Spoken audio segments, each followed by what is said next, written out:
مبارک از آداب طالب علم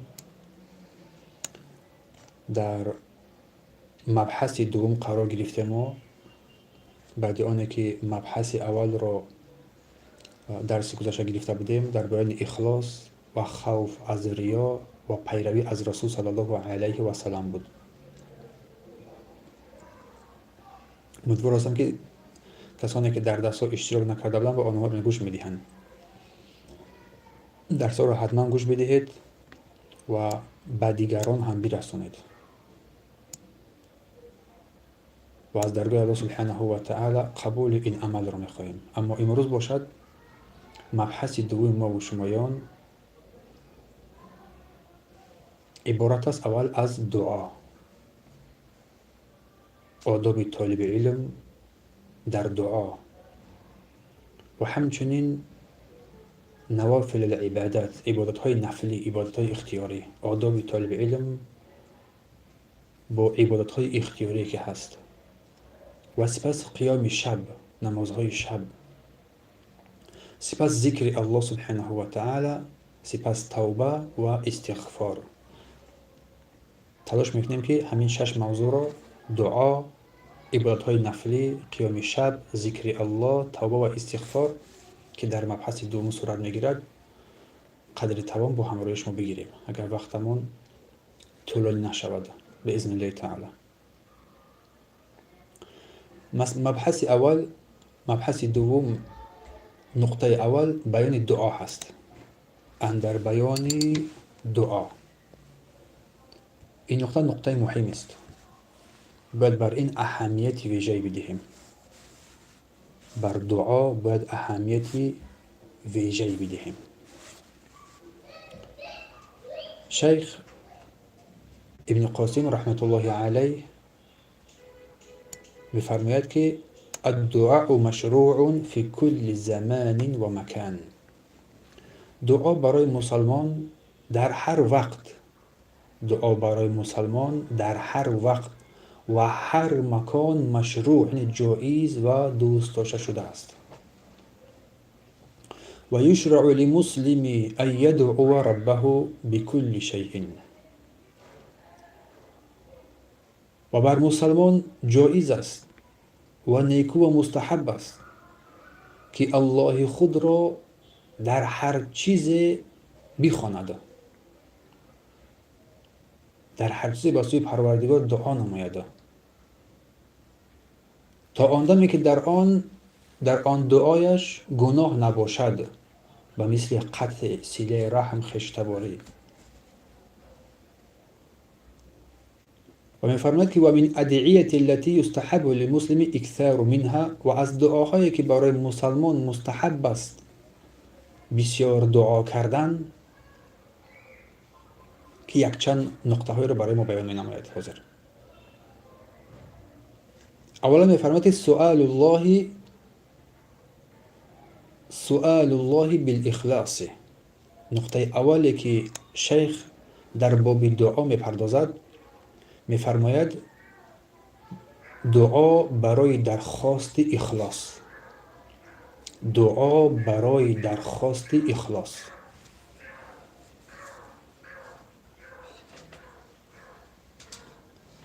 چون برادران و خواهران گرامی، اخلاص پاکی نیت، پاکی نیت از هر غرض و خودنمایی است.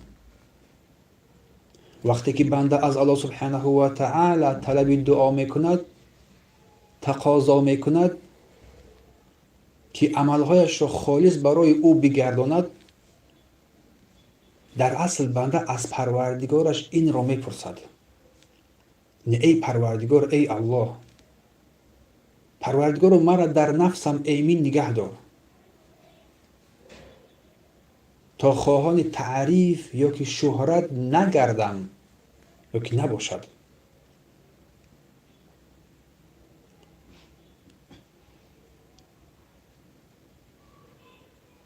اگر اخلاص در دل بنده داخل شد، هر عمل خرد و بزرگ نور پیدا میکند.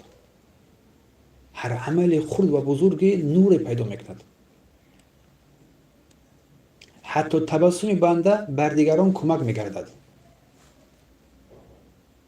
تلخ برایش حلوا میگردد، زیرا این عمل تنها به خاطر الله سبحانه و تعالی بود. مؤلف میگوید که وقد كان عمر بن خطاب رضی الله عنه یقول، بدرستی که عمر بن خطاب رضی الله عنه میگفت، در دعایش میگفت اللهم اجعل عمل صالحا، پروردگارا عمل مرا صالح بگردان، عمر بن خطاب، واجعله لوجهك خالصا، پروردگارا این عمل مرا به خاطر رضای خود خالص بگردان، ولا تجعل لأحد فيه شیئا، پروردگارا در این دعای من برای هیچ کس جای قرار نده، برای هیچ کسی جای قرار نده میگفتند عمر بن خطاب رضی الله عنه. سپس دعا سؤال الله الهدایت و السداد، دعا کردن درخواست هدایت و استواری در این راه را داشتن، درخواست هدایت و استواری در این راه را داشتن، از الله طلب کردن. رسول الله صلی الله علیه و سلم به علی ابن ابی طالب رضی الله عنه تعلیم دادن و فرمودن قل، بگو ای علی، اللهم اهدنی و سددنی، پروردگارو ای علی بگو این دعا رو بگو، ای الله پروردگارو مرا هدایت کن، مرا هدایت کن و مرا ثابت قدم بگردان، مرا هدایت کن و مرا ثابت قدم گردان، و سددنی واذکر بالهدى هدایتک الطریقه، و به یادم انداز، به یادم بیار هدایت راه را، هدایت راه را پروردگار را به یادم بیار. السداد سدد السهم، چگونه ای که رسیدن بر مقصدها چون تیر از کمان میبارد بر مقصد میرسد، انا همین گونه مقصدهای ما را نیکو بگردون و برسان، در روایت مسلم. سپس مؤلف میگوید که الدعاء بالعلم النافع والعمل الصالح، نقطه سوم از نقطه ها در طلب دعا، دعا بر علم و عمل صالح، دعا بر علم و عمل صالح.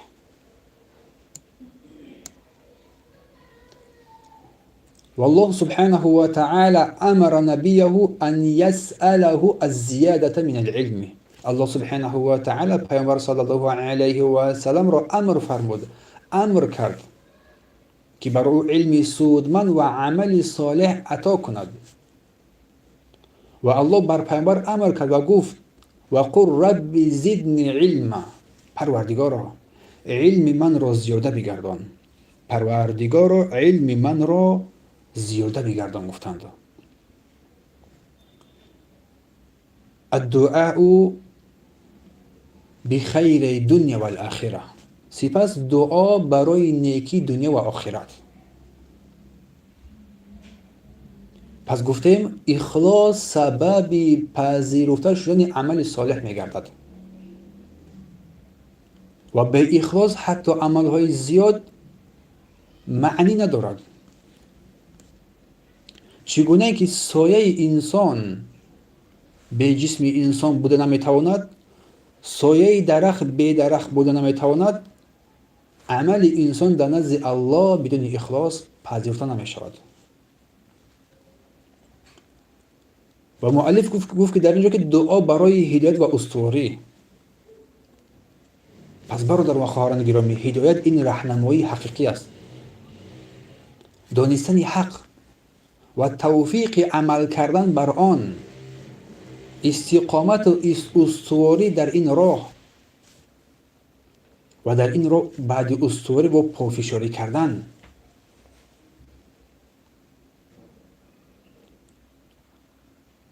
فرض میکنیم که کسی حق را یافت، یک نفر حق را یافت، پیدا کرد، اما در میان وسوسه ها گرفتار شد. وسوسه های هر طرف انسان را، ذهنش را پریشان کرد. اگرچند حق رو یافته است، ولیکن انا همین وسوسه ها ذهن انسان رو پریشان کرد. این حالت است که نقطه مهم دستی بر دعا با سوی پروردگار برداشتن. برای همین رسول الله صلی الله علیه و پیامبر علی رضی الله عنه دعا را تعلیم داد: پروردگار من را راهنمایی کن، پروردگار من را راهنمایی کن، همزمان من را ثابت قدم بگردان در این راه. گفت برای همین در آخر رسول الله گفته با این دو گفته پروردگار من را راهنمایی کن، اول دعای رحمت، دعای هدایت، سپس در این راه ثابت قدم بگردان، چون شبهه ها بر زیر انسان، بر بالای انسان مثل تیرها می آید. اینجاست که طلب دعا از پروردگار، طلب کمک از پروردگار. پس این یکم طلب هدایت، دوم ثابت قدمی. این دو تیر است که به نشان حق می رسد و قلب انسان آرامش پیدا می‌کند و از لغزش ها، از شبهه ها دور می شود. سپس مؤلف نقطه سوم را ذکر نمود، گفت الدعاء بالعلم النافع و العمل الصالح. دعا برای علم سودمند و عمل صالح. چون علم زیاد است، علما زیاد هستند، عمل زیاد است، ولیکن علم سودمند و عمل صالح چه بسا کم است.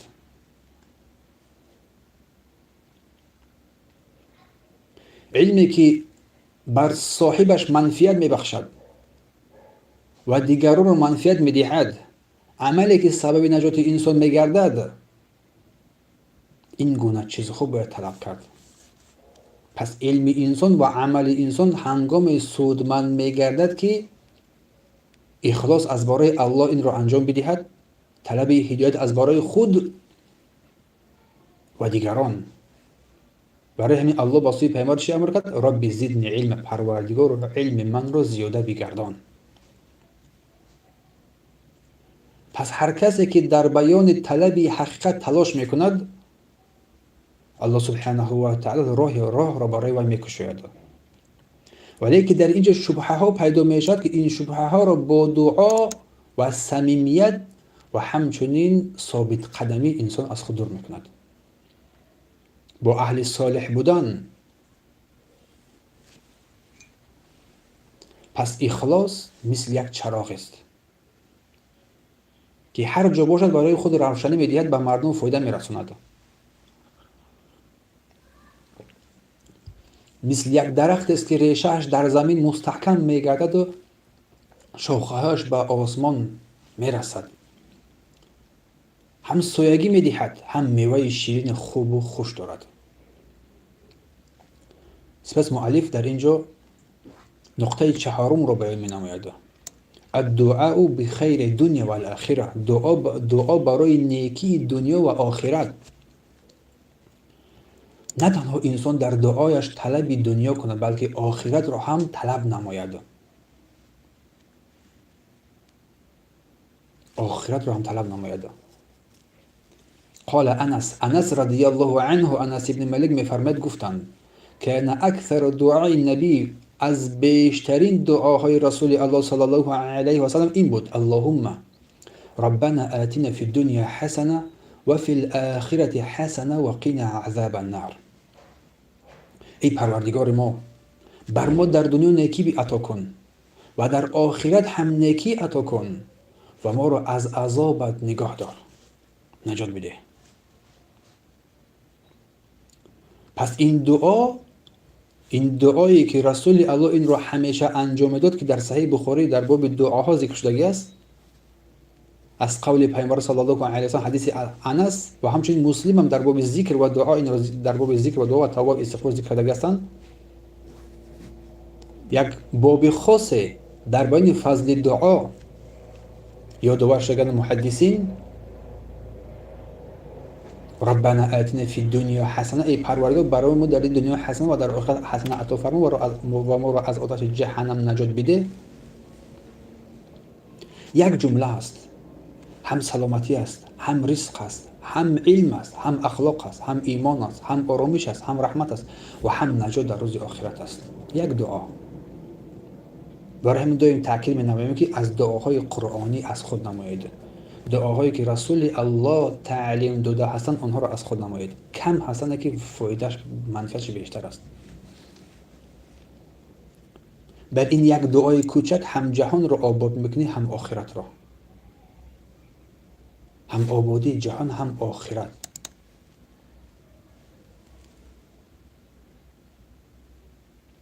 چون الله سبحانه و تعالی از ما خواسته است در این دعا، از ما خواسته است انسان نه تنها زندگی دنیا رو انتخاب نماید، بلکه از برای آخرت هم تلاش نماید و دعا هم کند. تنها بر این دنیا قانع من نشود، بلکه هر دو جهان رو اختیار نماید.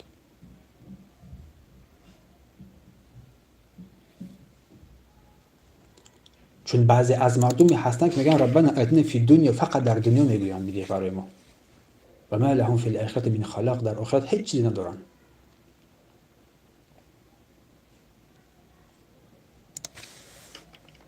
این است نقطه دعا که ما باید بر این اهمیت ویژه بدهیم.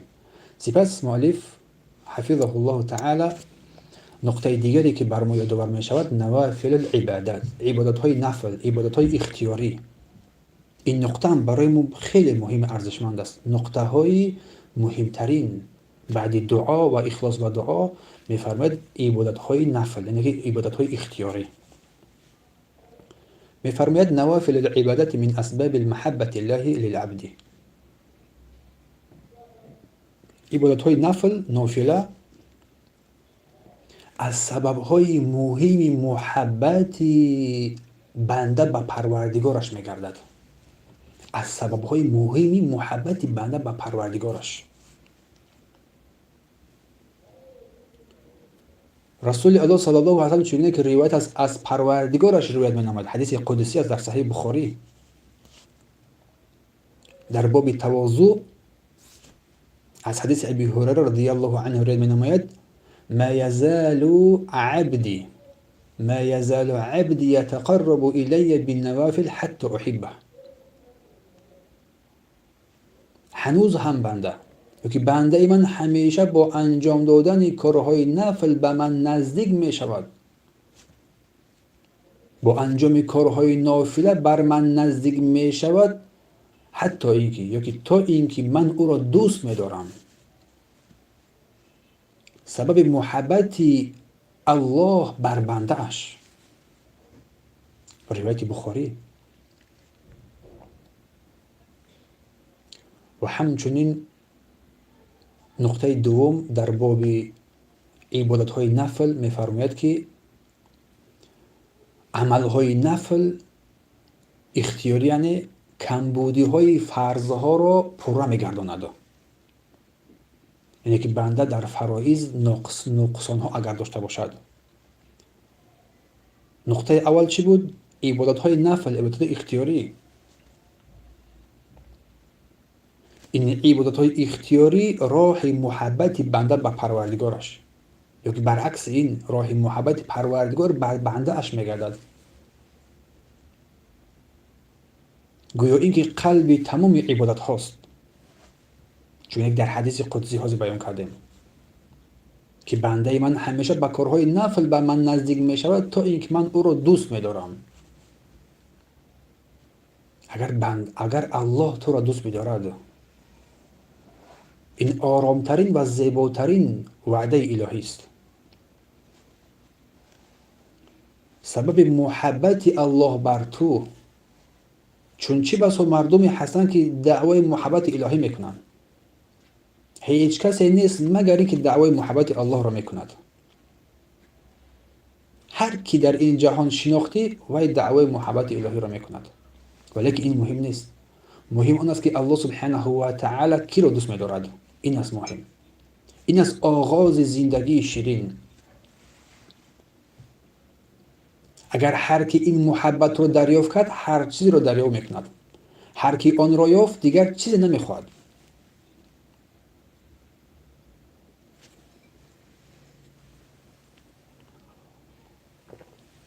چون فرضها و واجباتها اینا مسئولیت هستند.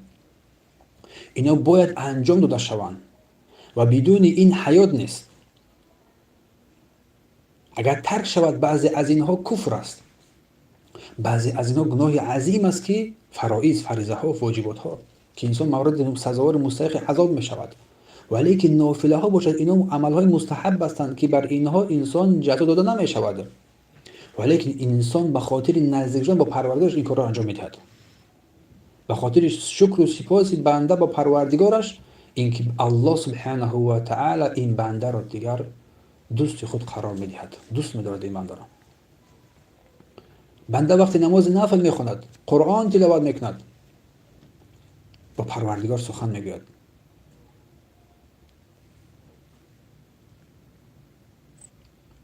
برای همین در اینجا نقطه دومی که مؤلف ابن قاسم رحمت الله حفظه الله تعالی ذکر می‌نماید که نافله ها کمبودی های فرض ها را پر میکند و دلیل آن را حدیث رسول صلی الله علیه و سلم که روایت احمد است می‌آورد در مسند. یک مرد از اصحاب رسول الله صلی الله علیه و سلم می‌فرماید رسول الله اول ما یحاسب به العبد صلاته، اولین چیزی که بنده در روز قیامت مورد حساب کتاب قرار می‌گیرد این نماز است. می‌فهمید چی میگویم؟ اولین چیزی که بنده مورد حساب کتاب قرار می‌گیرد این نماز است. نماز. پس اگر نماز نخواندی پس چگونه حسابی داری؟ دیگر که می‌فهمی. و رسول الله فرمود و این کان اتمها کتبت له تامه، اگر این نمازش کامل بود برای وی کامل کتابت می‌گردد. و این لم یکن اتمها، اگر که تمامش نکرده باشد، کاملش نکرده باشد، قال الله عز وجل، الله سبحانه و تعالی این هنگام است که می‌فرماید انظروا هل تجدون لعبدی من التطوع، بر بندم، بر اعمال بندم بگردید آیا چیزی از نافله ها دارد؟ فتکمل بها فریضته، انما فریضه های ناقص، کمبودی های زیادی که دارد آنها پوره کرده میشوند، سپس انسان نجات پیدا میکند. سپس با آن همین ترتیب دیگر عملها حساب کرده میشوند. ثم تؤخذ الاعمال على حسب ذلك، با همین ترتیب دیگر عملها سپس حساب کرده میشوند. شیخ الاسلام رحمت الله علیه میفرماید که این انقصر فی قضاء الفوائد، اگر انسان در اجرای فرضها تقصیری نماید، کمبودی نماید، فلیجتهد فی استکثار من نوافل، تلاش نماید در زیاده نمودن از نافله ها،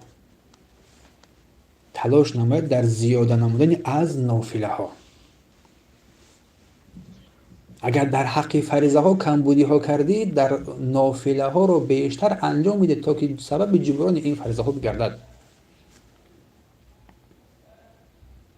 تا در روز قیامت انا همین ناقصی هایی که از فریضه ها انجام داده بودی با این نافله ها، این کمبودی ها جبران شوند. سلف صالح نفل ها رو بر کثرت انجام دادن از عبادت ها و آنها را با تمام صمیمیت و شدت آنها را پنهان می داشتند، پنهان هم می کردند. پس نفل سبب جبران کمبودی ها می گردد ای بنده.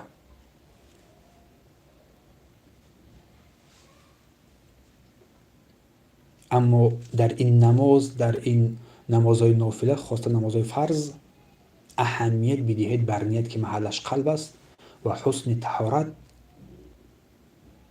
و دوری از غفلت. چون انسان نماز میخواند، روزه میگیرد، هر کاری خیر رو انجام میدهد، نه که بر غفلت انجام میدهد. غفلت رو از خود دور بساز.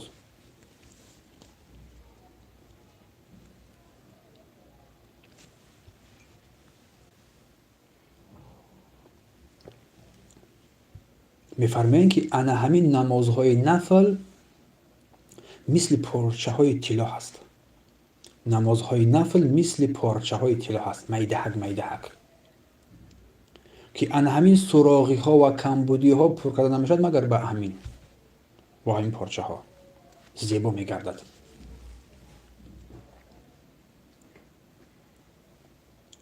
و شیخ الاسلام میفرماید که اگر هر کسی که خود را از نمازهای نافله یا که از عبادتهای نافله اگر بینیاز دانست، در حقیقت خود را از رحمت الله سبحانه و تعالی دور کرده است. در حقیقت خود را از رحمت الله سبحانه و تعالی دور کرده است. برای همین برای طالب علم میباید چیزی از نماز شب، از ذکر یاد الله و غیر از نوافلی که است که در آینده شیخ میآورد، اینها را باید با خود داشته باشد.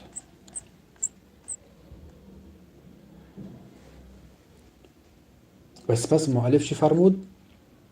که سلف نمونه صمیمیت و عشق عبادت در آنها دیده میشد.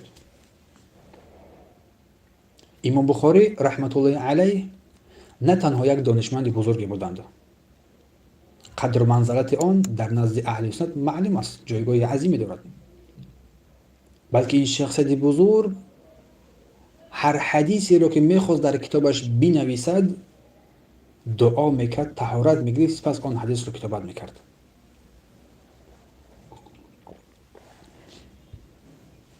نه تنها به خاطر تعظیم علم، اگرچه تعظیم علم است، بلکه به خاطر بر پاکی بالا مقامی رسیدن.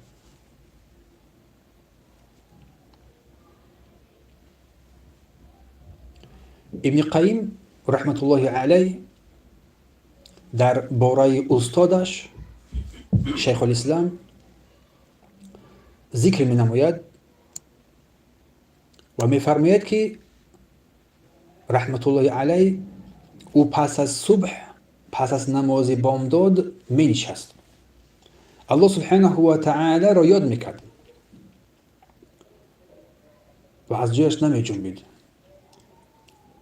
و می فرمود که این غذای روح من است، این ذکر و یاد الله غذای روح من است. اگر من این ذکر و یاد الله را نکنم و این غذای روحی را به خود نگیرم، اگر این را نخورم ضعیف می شوم. اگر این ذکر را نکنم ضعیف می شوم.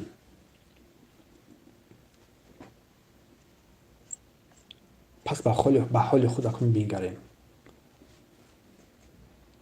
برای هم به ذکر الله انسان مانند یک جسمی سخت است. یک جسم است که سخت شده است، مثل یک درخت قاق.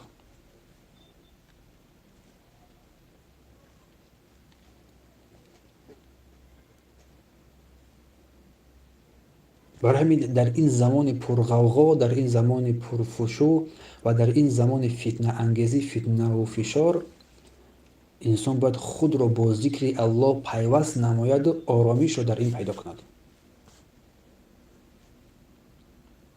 و آن غبارهایی که از گناه و معصیت و فتنه ها و دیگر چیزها در وجودش پیدا شده است، در عقل و در هوش و درکش، اینها را باید با این ذکر این غبارها را دور بسازد. و همچنین شیخ الاسلام میگه که من ذکر رو ترک نمیکنم. ذکر رو ترک نمیکنم مگر برای استراحت، و استراحت هم رو نیز اگر گرفتم باز به سوی آن ذکر برمیگردم. منظور استراحت شاید خواب رفتن باشد، الله اعلم. پس معلوم میگه که این نافله ها مجبوری نیست، بزوری نیست، بلکه اختیاری است. همین اختیاری است که سبب دوست داشتن پروردگار بر این بنده میگردد و رابطه قوی.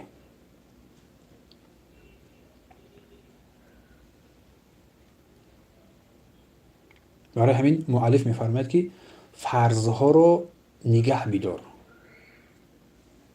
همیشه اینا بردوام هستند، اینا از گوش دوش تو به هیچ وجه ترک نمیشوند. محافظت نما این فرضها رو و لازم بگیر این نافله ها را، یعنی که به خود عادت بکنان این نافله ها را. مثل سنت های راتبه که پیش از نماز و بعد نماز هست، نماز ویتر، تلاوت قرآن، استغفار و نماز شب همچنین. و همچنین در آخر شیخ میفرماید که حفظه الله تعالی و الزم نفسک ساعتا، نفست رو 1 ساعت لازم بدار بچی تجلیسها فی المسجد للذکر، تا که در مسجد بنشین ذکر الله کنی. 1 ساعت در مسجد بنشین ذکر الله.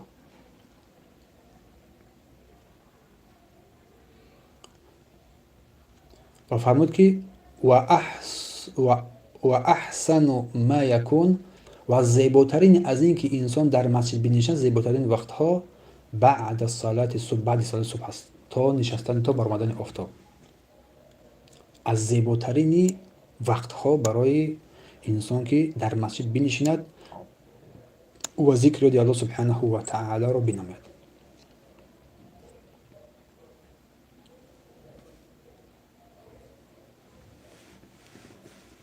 سپس مؤلف اندر بیان قیام لیل سخن میگوید. قیام لیل این نماز شب است. نماز تهجد گفتن می شود، قیام لیل گفتن می شود، نماز شب گفتن می شود. یعنی بر طالب علم لازم است که این را هم مد نظر خود بگیرد. قیام شب میفرماید که امر الله رسوله صلی الله علیه و سلم ان یقوم لیلا، الله رسولش را صلی الله علیه و سلم را امر کرد که نماز شب را برخیزد و فرمود یا ایها المزمل، یا ایها المزمل قم اللیل الا قلیلا. ای جامه بر خود پیچیده،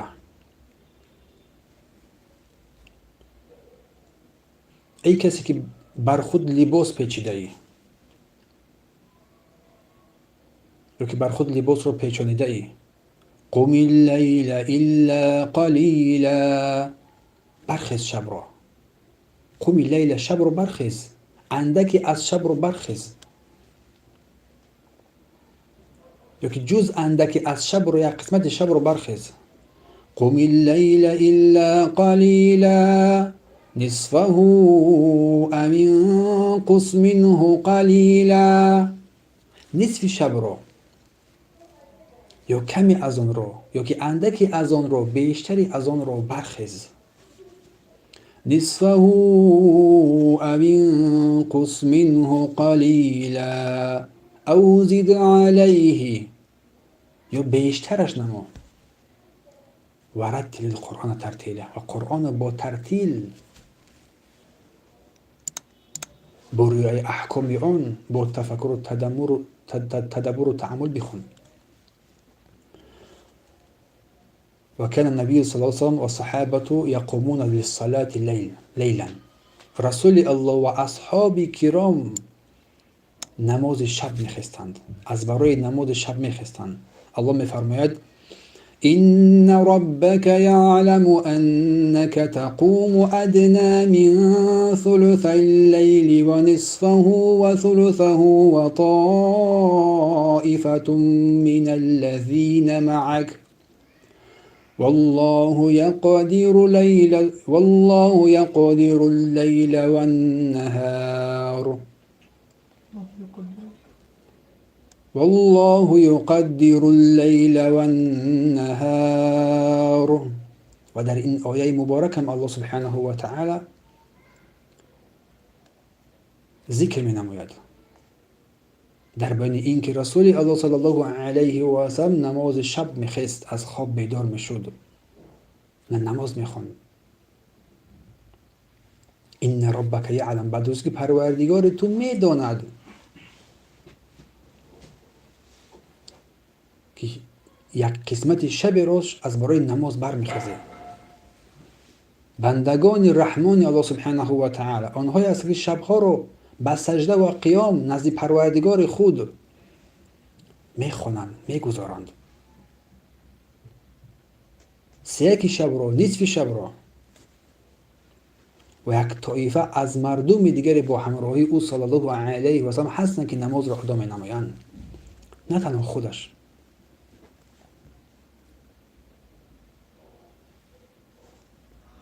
و رسول الله صلی الله علیه و عتب نبی صلی الله علیه و من ترک قیام لیل. این که رسول الله صلی الله علیه و کسانی که نماز شب رو ترک میکردند بر آنها عتب تنبیه میداد، بر آنها تنبیه میداد. قال عبدالله ابن عمر، عبدالله ابن عمرو ابن عاص، عبدالله ابن عمرو ابن عاص فرمودند که رضی الله عنهما قال لی نبی صلی الله علیه و سلم، بر من رسول الله صلی الله علیه و سلم فرمود یا عبد الله، ای بنده الله، ای بنده الله لا تکن مثل فلان، ای بنده الله مثل فلانی مباش، ای بنده الله مثل فلانی مباش. کان یقوم اللیل، شب زنده داری میکرد، شب میخست، فترک قیام اللیل، سپس قیام لیل را ترک نمود. روایت بخاری و مسلم. سپس قیام لیل را ترک نمود. این حدیث رو بخاری در کتاب تهجد باب در بیان مکروه بودن ترک قیام لیل، مکروه بودن ترک قیام لیل برای آن کسی قیام لیل میخست ذکر نماید. و همچنین مسلم در کتاب صیام، در کتاب روزه باب در بیان نهی ان اینکه انسان تمام سال را روزه بدارد ذکر می نماید این حدیث را.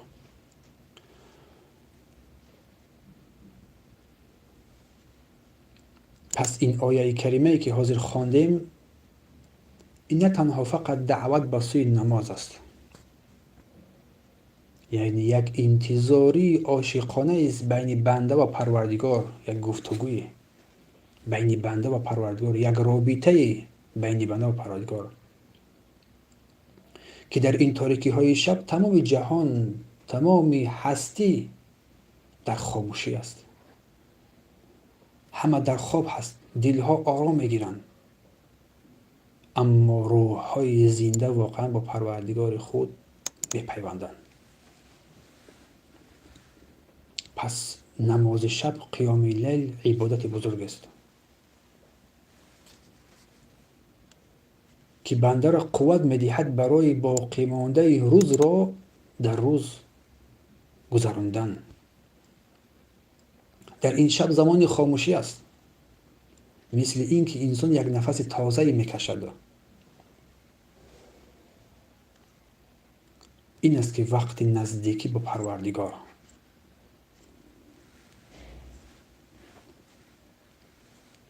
برخی از حکما گفتند که قیام شب این یک مکتب دوستداران الله است.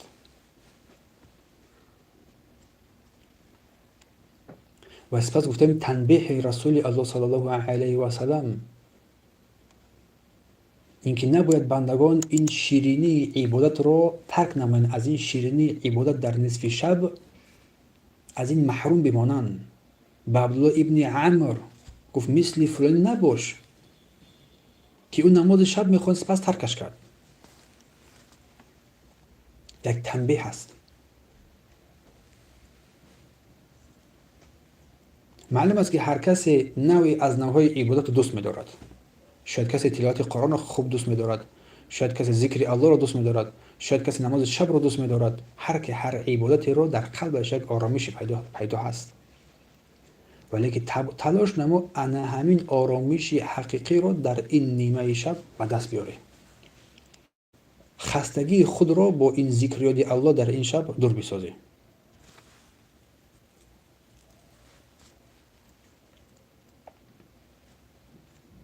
برای این تنبیه رسول الله بیانگر آن است که یک نعمت بزرگ را اگر انسان نماز شب را ترک کرد، یک نعمت بزرگ را از دست داده است.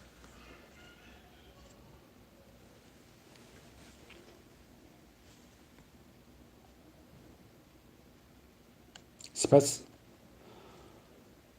در نقطه سوم مؤلف می‌فرماید که علی المسلمی، بر مسلمان لازم است ان یغتنم کل لیلة، غنیمت بشمارد هر شب را،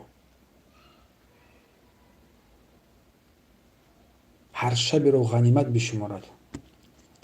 و هر شبی را آخرش رو غنیمت بشمارد با نماز و با استغفار.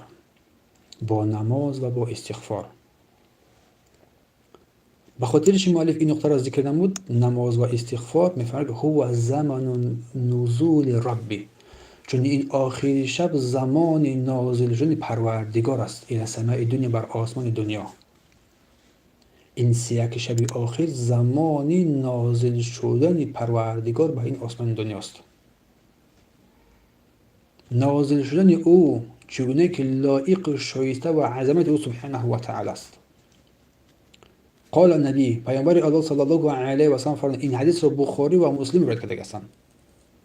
بخاری و مسلم در کتاب تهجد در باب دعا و نماز در آخر شب می‌فرماید رسول الله ینزل ربنا تبارک و تعالی كل لیلة الى السماء الدنیا حين یبقى ثلثی اللیل الاخر.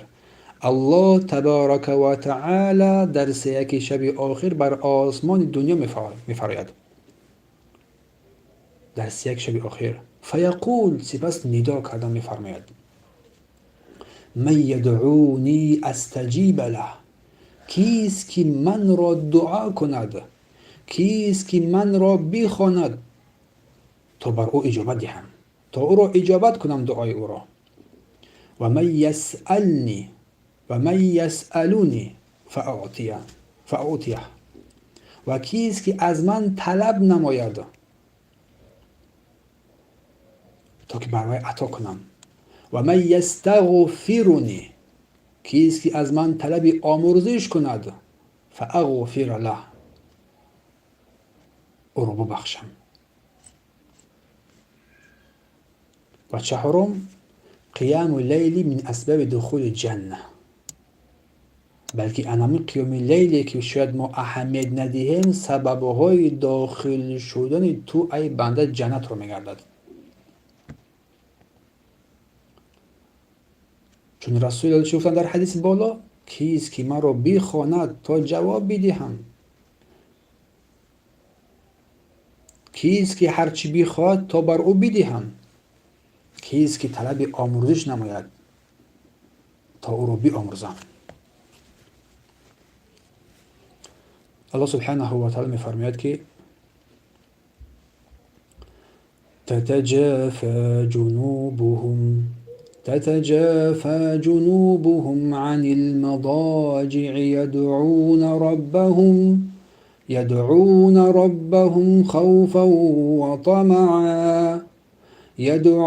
ربهم خوفا وطمعا ومما رزقناهم ينفقون. تتجافى جنوبهم عن المضاجع، آنها از جایگاه‌های خود، از جایگاه‌های نرم خود برمیخیزند، جایگاه‌های نرم و گرم خود را دور میکنند، از برای عبادت الله برمیخیزند.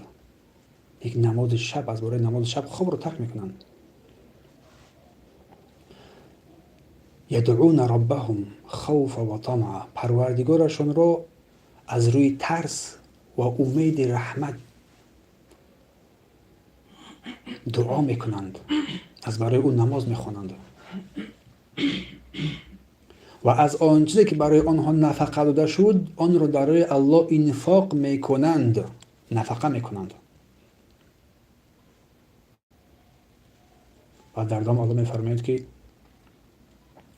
فلا تعلم نفس ما أخفي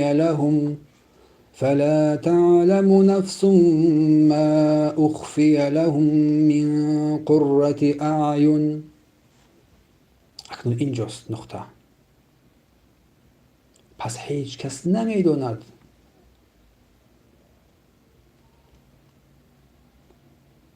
چه یک شادی چشم برای آنها پنهان کرده شده است، چه یک شادی برای چشمان آنها پنهان شده است. جزاء بما كانوا يعملون. این نقطه آخر از این آیت کریمه هم خیلی مهم است. جزا پاداش آنها به آن سبب آن کارهایی که انجام میدادند. پس عمل لازم بود است. پس اعمال انسان است که با سبب آن انسان داخل بهشت میگردد. انسان عمل راه ندارد برای بهشت. و رسول الله صلی الله علیه و سلم روایت ابن ماجه فرمودند یا ایها الناس، ای مردم افشوا السلام، سلام را افشا کنید، سلام را آشکار کنید، سلام را پهن کنید. و اطعموا الطعام، و مردم را غذا و طعام بدهید. وصلوا الارحام، وسیله رحم را پیوست کنید. وصلوا باللیل و الناس نیام، و نماز شب را بخوانید در حالی که مردم در خواب هستند. و در آخر اگر این کارها انسان انجام داد، نقطه تدخل الجنة بالسلام، سبب اعمال تو داخل میشوی جنت را با سلام، با سلامتی، بدون مشقت داخل بهشت میگردی. پس نماز شب روح قلب است در روز، که در تاریکی ها دستت میگیرد. با آن دعای خالص از برای او دست دعا میبرداری. سلام را پهن کنید، عمل است. کمبغل ها را غذا بدید، عمل است. نماز شب بخوانید، عمل است. وقتی مردم در خواب هستند داخل میشوی بهشت را.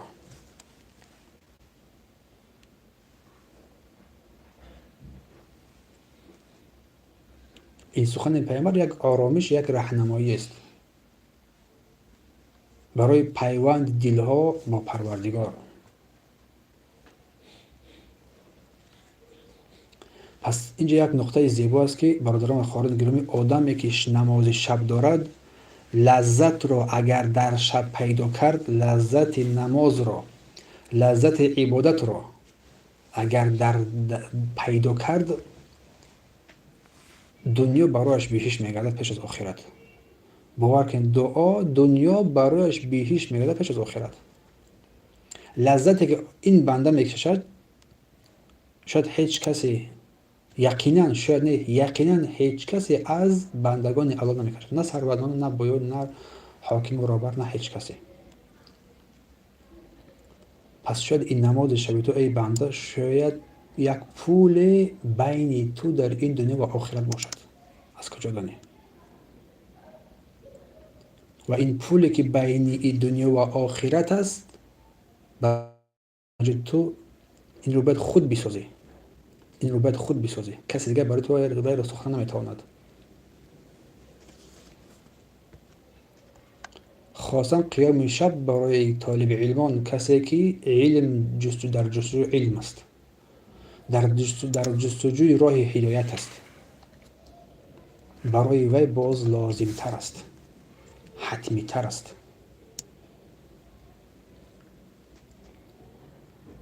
چون شاید یک دعای تو سبب تمام کشایش کارهای تو بگردد، سبب راهنمایی تو از شبهه ها بگردد، سبب آزادی قلب تو از آن شبهه ها یا که چیزهایی که در قلب تو است بگردد، راه راست برای تو کشوده شود.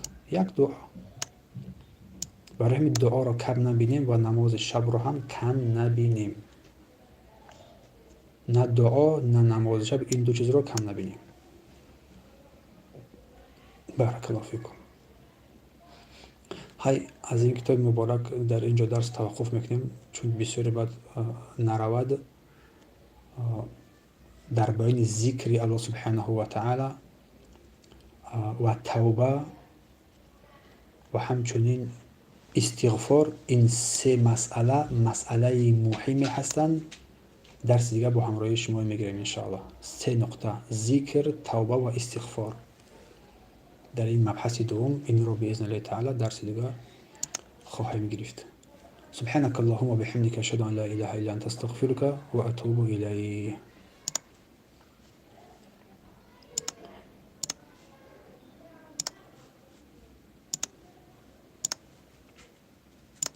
اگر اون کس یکم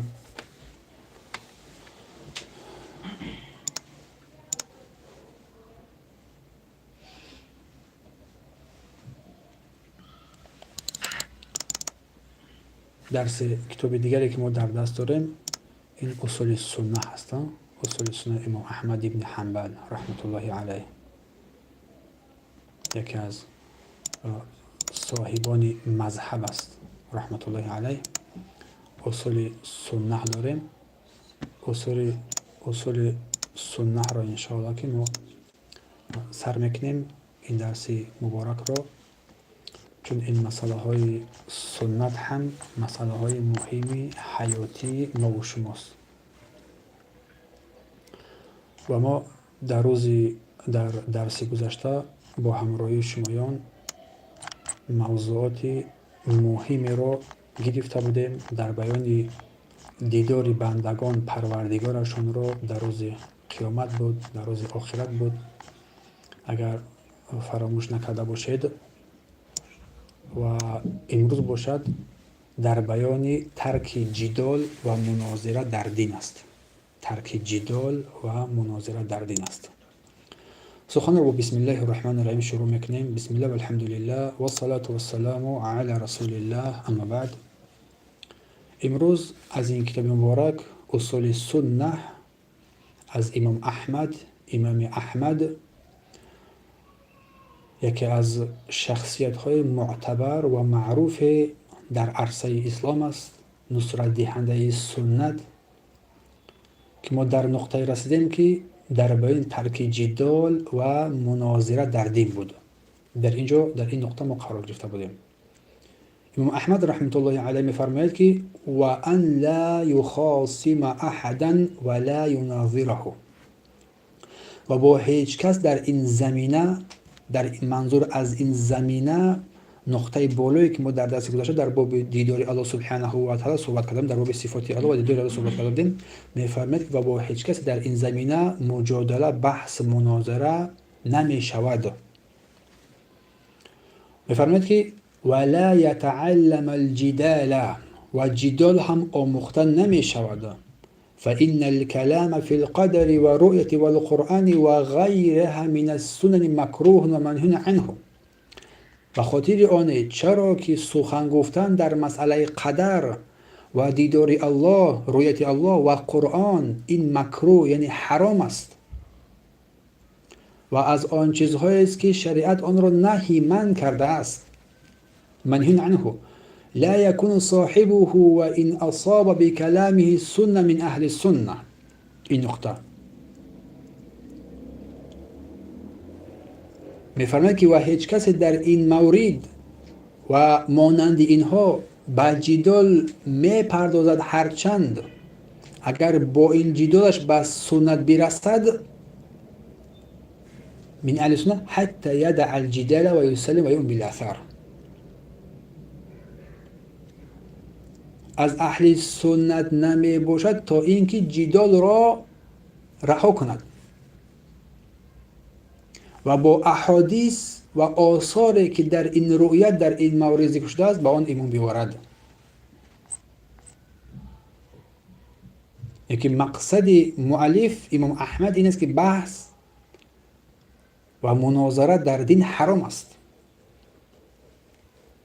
وقتی که شخص درباره آیات‌های الله جدال میکند و بحث میکند و او را انکار را که تعویل میکند، که میفرماید این شیوه اهل بدعت است. از همه راه آسانترین اهل بدعت را شناختن که اهل سنت است و اهل بدعت، این دو چیز است. اهل بدعت کتاب الله را دلیل نمیگیرد، سنت پیامبر را دلیل نمیگیرد، یا کتاب الله را دلیل گیری و سنت پیامبر را دلیل گیری، آن را به شیوه خود تعویل یا که تحریف میکند. کلام اهل علم را در این باره نمیگیرد. برای این شیخ میفرماید که بحث و جدال به ناحق و دفاع از باطل یا که اهل باطل، این از گناهان کبیره و بزرگ است که در بالا ذکر کرده بودیم. از عایشه رضی الله عنها روایت است که ان النبی صلی الله علیه و سلم قال، این که رسول الله صلی الله علیه و سلم فرمودند ان ابغض الرجال الی الله الد الخصیم. البته بدترین مردم، گوش بدهید، بدترین مردم در نزد الله کسی است که در نزاعها آشتی ناپذیر است، در جنگ و نزاعها کشمکشی میکند و با سوی حق راهنمود نمیشد. الد الخصام، آن کسی که در بحث کردن از حق روی میآورد. همون بیان شد براش، از حق چه میکند؟ روی میآورد. البته آن کسی که در بحث کردن از حق روی آورد، البته که از حق دور میشود. و آن کسی که رقابت را دوست می‌دارد یا که نشانه مهارت دهی خود را می‌نماید یا که شکست مراقب خود و دیگر چیزها را پی می‌برد، همه اینها راه‌های به سوی هلاکت است. با دلیل بر کسی یا چیزی با مردم مغلوب شدن، بر بالای مردم مغلوب شدن، مردم مغلوب کردن. پس این گونه بحث مناظره باطل و از حق دور است که هم خود را از حق دور می‌سازد، هم مردم را از حق دور می‌کناند. و نکته دیگر را میتونید اضافه کنیم که هم وقت انسان را می‌دزدد می‌گیرد. همین در شبکه‌ها می‌بینیم بعضی بحث‌ها مناظرات 3 ساعت 4 ساعت 5 ساعت است، از این بحث‌ها هیچ فایده‌ای نیست. اگه کلی هم بحث تمام گوش نمیدید، همین بحث در 10 دقیقه جمع‌آوری کرده می‌شود. پس ما این بحث 3 ساعت 4 ساعت 5 ساعت رو در 5 دقیقه 10 دقیقه جمع آوری کردن نمیتونیم، مگر اگر ما پایبند کتاب الله و سنت پیامبر صلی الله علیه و باشیم. عمر ابن عبدالعزیز رحمت الله علیه یک از خلیفه های بزرگ است که عصر این بزرگوار رو عصر ذهبی میگویند، عصر طلایی میگویند، به خاطر بیان نصرت حق و مردم بر حق پیوستن و همچنین عصر سیرو پری. یکی از خلیفه های بزرگوار است. میفرماید کسی دینش رو هدف مجادله و مناظره و مشاجره قرار دهد، بیشتر در دین انتقال می‌یابد. هر کسی که فقط دینش رو مورد بحث مناظره و کشمکش قرار دهد، بیشتر در دین انتقال یافته است. از اینجا در آخر به هیچ چیز نمیرسد، چون قلب رو به سوی حق شده نمیکند. امام مالک ابن انس رحمت الله علیه نیز روایت میکنه، میفرماید که مجادله در دین الله امری است که آن را ناپسند میدانیم، خوبش نمیشماریم این را و از آن نفرت هم داریم. و میفرماید امام مالک و پیوسته اهل این سرزمین از آن نفرت هم داشتند و این مجادله را ناپسند هم میدونند و از آن نهی هم میکردند. و میفرماید که همچون مجادله و سخن گفتن در مورد دیدگاه جهم و تقدیر و شبیه اینها مانند اینها، یکی مجادله که اهل بدعت از جهمی ها، یا که در باب تقدیر اگر در این اضافه نماییم اشعری ها، ماتوریدی ها، هر طایفه که دیگری که هست، صوفی ها.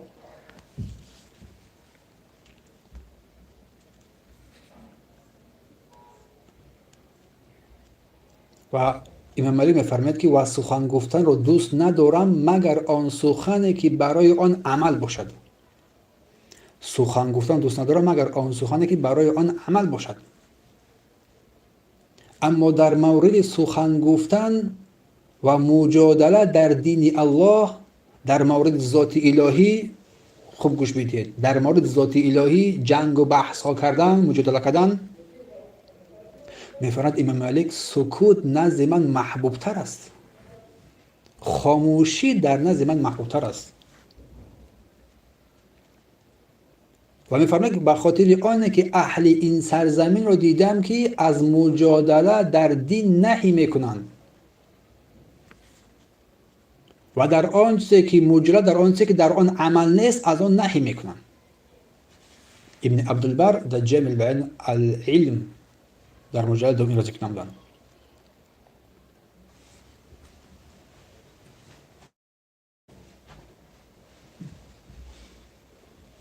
میفرماید که شخص از اهل بدعت به نزد ابو ایوب سختیانی آمد و بر او گفت ای ابوبکر از تو در مورد کلمه های میپرسم، یکی از تو میخوام یک چند کلمه های را از تو یک چند چیز را از تو بپرسم. این هنگام بود که ایوب از او روی گردانید و با انگشتان خود اشاره کرد، گفت حتی نیم کلمه هم چیز نمیخوام از تو بشنوم، چون و شخص اهل بدعت بود. اجوری در شریعه در صفحه 58 این رو ذکر کردن، این نقطه را. و همچنین این سخن از اوزاعی هم ذکر شده است، از مالک هم ذکر شده است، به مانند این روی گرداندن از اهل بدعت، چون اهل بدعت برای انسان هیچ خیر را نمی‌آورد، بلکه او را از راه حق دور می‌کند.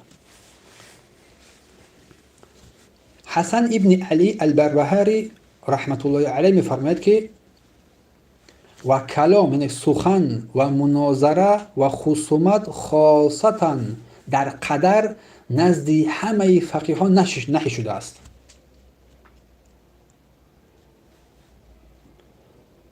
و بربهاری می‌فرماید که به خاطر آنه که قدر این سیر الله است و الله سبحانه و تعالی انبیا را، پیامبران را از سخن کردن در من کرده است و رسول الله صلی الله علیه و سلم از بحث و مناقشه در موضوع قدر را هم من کردند و اصحاب رسول الله صلی الله علیه و تابعین، عالمان و پرهیزگاران این امت آن را حرام دانستند و بحث مناظره را در موضوع قدر من کردن گفتند. و بربهاری می‌فرماید که پس بر تو لازم است که اقرار شدن، بر این اقرار شدن، اقرار کردن و باور و اعتقاد داشتن بر آن چیزی که رسول الله صلی الله علیه و سلم در جمله اشیاء گفته است. لازم است برای اقرار باوری و سکوت در آن چیزی که ذکر نکردن. مراد از جنگ و جدال در اینجا علم کلام است. علم کلام در مو فلسفه میگن، فیلسوفی. میفرماید هر کسی که اگر بر این علم بپردازد در دلش دوچار وسوسه و مشکلی و شک و تردیدها پیدا میگردد. و سلف صالح در بیان معظمت علم کلام و برحذر داشتن مردم از این ذکر و یادآوری ها کردند. امام شافعی رحمت الله علیه میگه که هر بنده مرتکب عمل شود، هر بنده ای که اگر بنده مرتکب عمل شود، هر بنده ای که اگر بنده مرتکب عمل شود، یگان کار شود که الله متعال از آن نهی کرده است بجز شرک، مرتکب هر عمل شود که الله آن را منع کرده است بجز شرک، مرتکب هر عمل دیگر شود که الله منع کرده است، برای او بهتر است از اینکه مبتلای این علم کلام شود، در این مبتلا بگردد، مبتلای علم کلام شود. و میفرماید امام شافعی که و از این صاحبان کلام متکلم میگن اینها را همچنین به چیز اطلاع نیفتم و گمان نمی کنم که مسلمان آن را بگوید. ابن ابی حاتم در ادب شافعی این را ذکر نمودند، در سنن همچنین. و ربیع ابن سلیمان روایت است که میگوید که محمد ابن ادریس شافعی با مرد از اهل عراق مناظره کرد و چون آن شخص یک اندک کمی از علم کلام یا که کمی به علم کلام میل داشت، میگوید شنیدم که امام شافعی به وی میگفت، وقتی با او بحث میشد میگفت که امام شافعی این سخنی که تو میگویی این از مبحثا از سخنان کلام است، از کلام است. این سخنانی که کلام است اینها را رد نما، اینها را ترک نما، رها کن. از سخنان متکلمین است، رها کن. و امام شافعی فرمودند که در آخر که هر کسی که در علم اگر تعصب داشته باشد، هر کسی که در علم اگر تعصب داشته باشد، در علم کلام یعنی، در نزد مردم سخنش باطل است. در نزد مردم سخنش باطل است.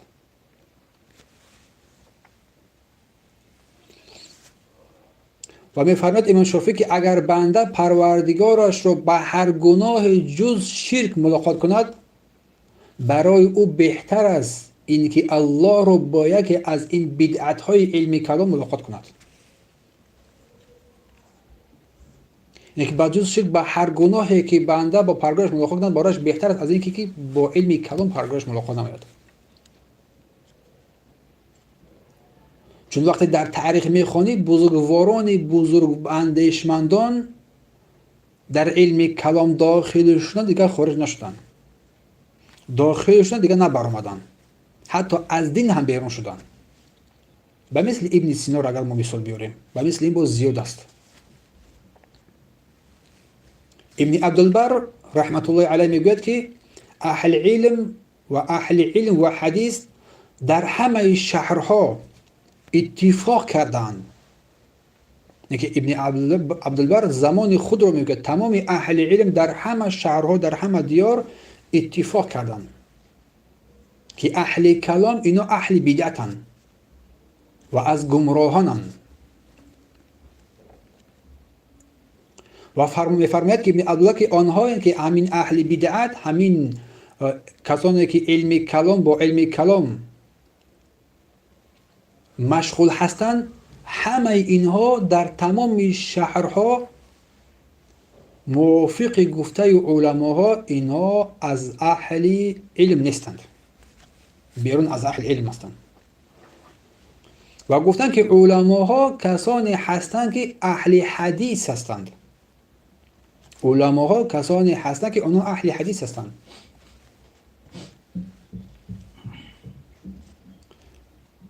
در جامع البیان العلم و فضیلت آن در مجلد دوم ذکر کردن.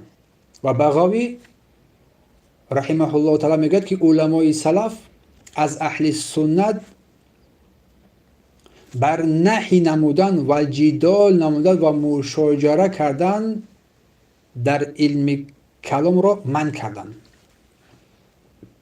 و علمای سلف از اهل حدیث نهی نمودن در بیان جدال نمودن و مشاجره کردن در باب صفات را نیز منع کردن و از کنجکاوی آن نیز منع کردن. از کنجکاوی آن نیز منع کردن. و می‌فرماید که در علم کلام و آموختن آن نیز اتفاق نظر کردن بر ناآموختن آن در شرح سنت. و بربحری رحمت الله علیه میگه که و بدان که هرگز زندقه، زندیقی و کفر و شکها و بدعتها و گمراهی، همه اینها و حیرانی در دین نبود. و بدان میگوید هرگز در انسان زندیقی، کفر، شک، بدعت و گمراهی و حیرانی در دین نبود مگر اینکه سبب آن این علم کلام بود و اهل کلام بود. و بحث مناقشه و خصومت در این چیز بود، در شرح سنه.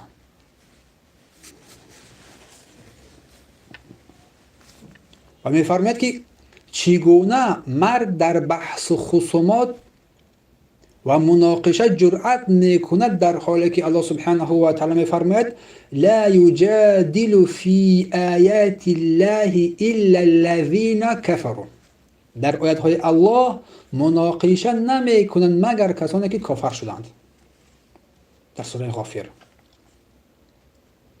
و بر تو تسلیم شدن از بر آثار سلف و باز ایستادن و سکوت کردن بر تو لازم است. حافظ ابن رجب رحمت الله علیه میگوید که هر کس جایگاه و منزلت سلف را بداند و بشناسد، میداند که سکوت آنها بر آنچه که آنها سکوت کرده بودند در بخش های کلام و بسیار جنگ و جدال و مشاجره از روی جهل نادانی نبود و از روی کوتاهی هم نبود. سکوت آنها یعنی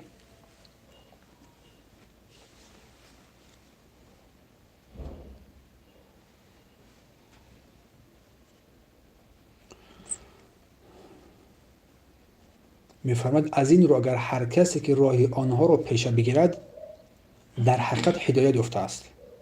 هر کسی که راه سلف صالح رو پیش بگیرد در حقیقت هدایت یافته است و هدایت شده است. و هر کسی که راه غیر آنها رو پیش بگیرد و وارد سؤالهای زیاد و بحث و مناظره و جدالها و قیل و قال میگردد و در آخر گمراه و راه را گم میکند. اگر هر کس رو دیدیم که در این چیز میپردازد، در قیل و قال، در بحث مناظره، جنگ و جدال، همین سخن میفرماید که بیانگر فضلی ان همین سلف صالح میگردد. کم سخن میگفتن، بحث مناظره ها در علم کلام نمیکردن. این نقطه در باب فضل علم سلف بر خلف از حافظ ابن حجر، حافظ ابن رجب ذکر شده است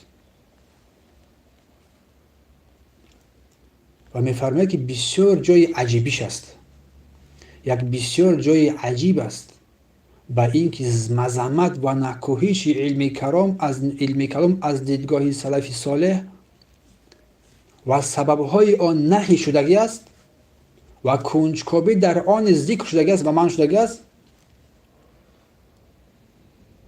اما با علاوه بر این برخی از مردم رو میبینی که در اسلام وارد این علم کلام هم میگردن. حتی بر مردم آگاه روشن شده است که بعضی از مردم داخل شدن و دیگر نبرآمدن، گمراه شدن، زندیق شدن، کافر شدن، مشرک شدن، اهل بدعت هر چیز شدن، لیکن از این نبرآمدن. علاوه بر این دونستن اینها باز مردمان رو میبینی که علمی کلام میآموزن، وارد این علم میشن.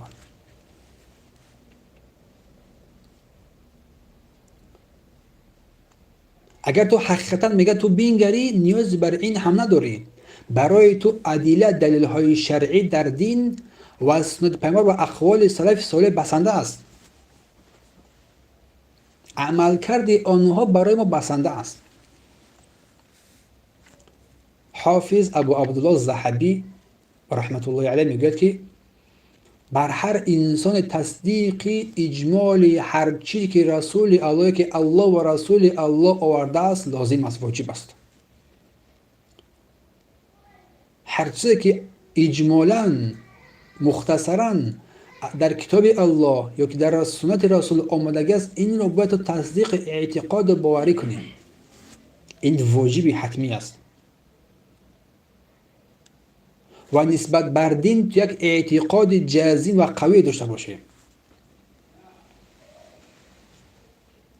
و میفرماید ذهبی که و هر کسی که اگر دلش بر این آرام یافته باشد، دیگر آموختن چیزی از علم کلام برایش لازم نیست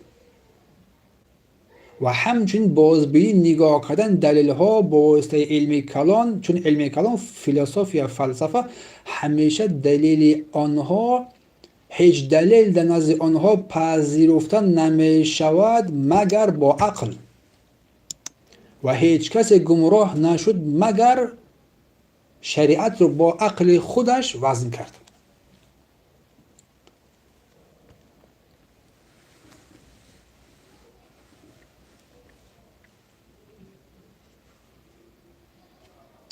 ابو عمرو ابن صلاح میگوید که این امر است که ابتدای این امت صحابگان کرام بر آن اتفاق کرده بودند. ابتدای این امت صحابگان یعنی بر آن اتفاق کرده بودند و بر آن مذهب فقها و اصحاب حدیث همچنین اتفاق کرده بودند.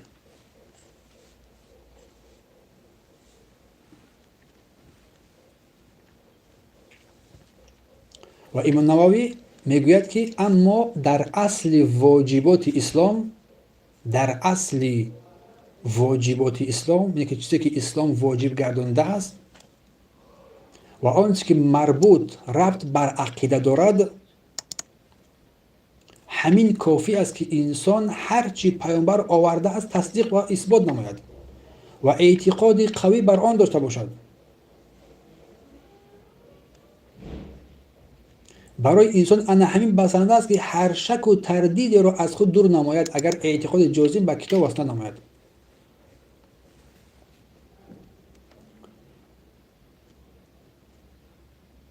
و بر هر کسی که این گونه اعتقاد را دارد دیگر برای وی لازم نیست دلیل های متکلمین، دلیل های اهل کلام، چون اگر این متکلم را نگاه نماییم، اهل کلام را نگاه کنیم، غالبیت سخن آنها دلیل نیست بلکه کلام است، سخن است، عقل است. آنها میزان شرع را با عقل میگیرند نه با دلیل کتاب و سنت. برای همین تسلیمیت، چون در اینجا انسان هر چی که پیامبر آورده است تصدیق نماید و اعتقاد نماید، پس سالمیت قلبش را پیدا میکند.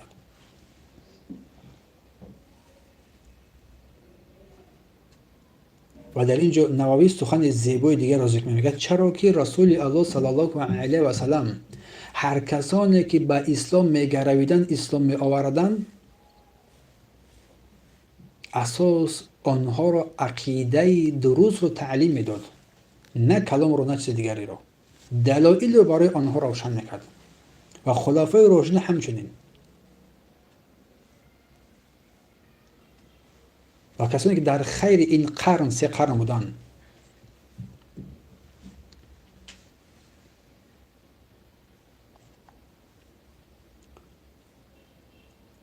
و در آخر میگوید که بلکه صحیح و درست آن است که بر آنچه که ذکر نمودیم از بالا، که اقتدا و تصدیق کامل از رسول الله برای انسان کفایه میکند.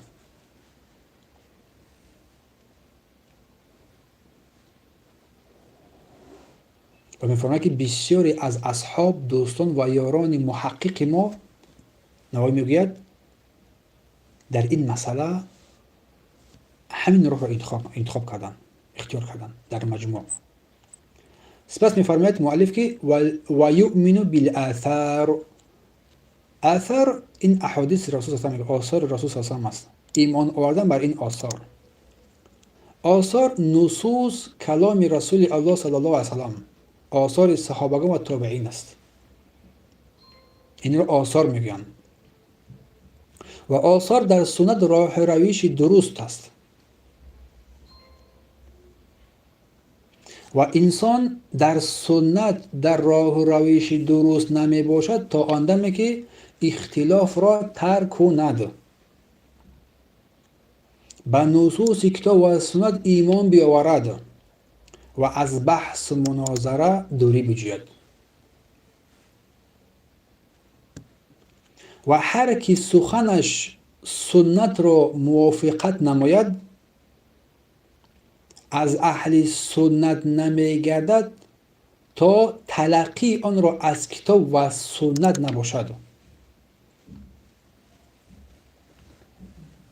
از بزرگی منهج اهل سنت و الجماعت در آن است که تلقی گرفتن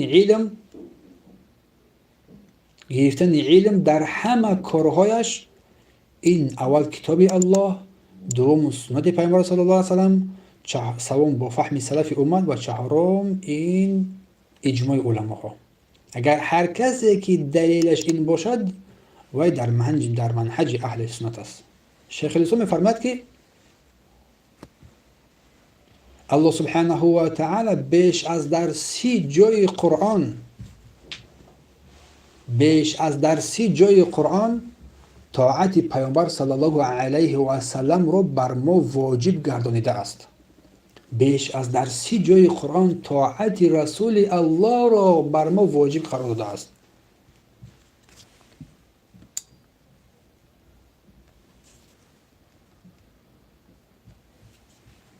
یک دونه 30 جای قرآن از او پیروی و اطاعت را فرمان داده است و مخالفت از پیامبر صلی الله علیه و سلم را بر این امت هشدار داده است، حتی تا آن درجه‌ای که نام خود را با نام پیامبر پیوسته است.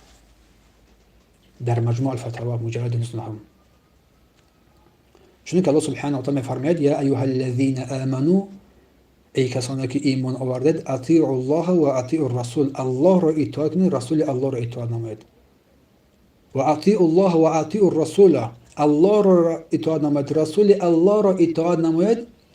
فإن تولیتم فإنما علی رسولنا البلاغ المبین، اگر شما سرکشی کردید، بعد رسول بر این رسول فقط رساندن است. تهدید است، یعنی تهدید است. الله سبحانه و تعالی ذکر نمیشد مگر آنکه با او صلی الله علیه و سلم ذکر میگردد. اشهد ان لا اله الا الله وحده لا شریک له و اشهد ان محمدا عبده و رسوله. گواهی دادن، شهادت دادن بر وحدانیت او، معبودی بر حق جز او نیست، شریک ندارد، و گواهی میدیم محمد رسول الله. در یک روز 5 بار در اذانها روشن بلند گفتن میشود. نزدیکی شهادت الله بر شهادت رسول الله. اشهد ان لا اله الا الله، اشهد ان محمد رسول الله.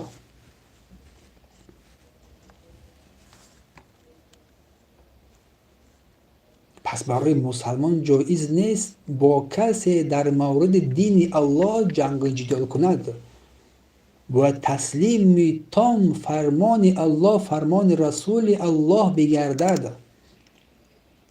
از هیچ نفر فرمان روایی جایز و روا نیست در آنچه که مخالفت می نماید کتاب و سنت را.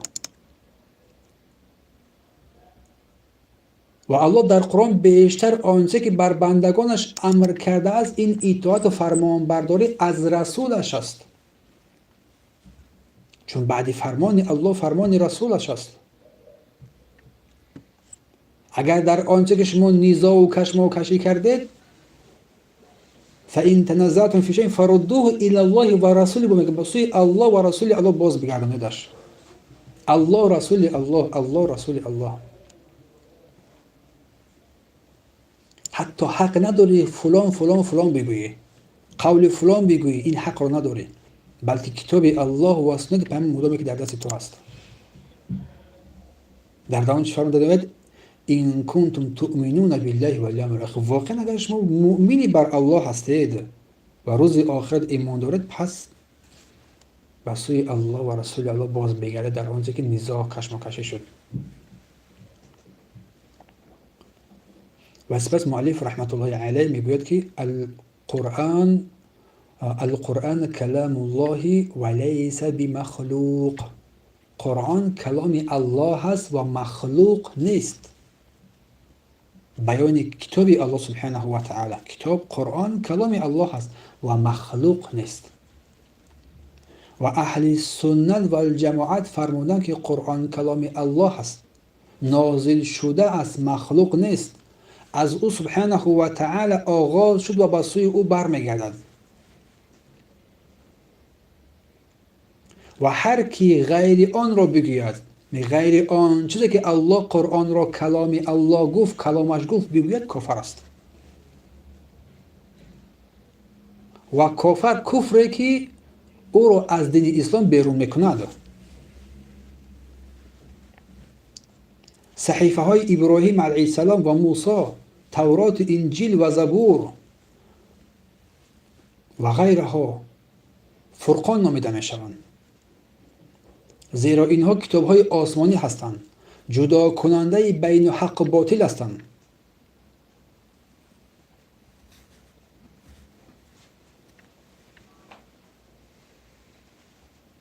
جدا کننده بین حق و باطل هستند. برای همین همه این کتاب را در عموم فرقان گفته می شود.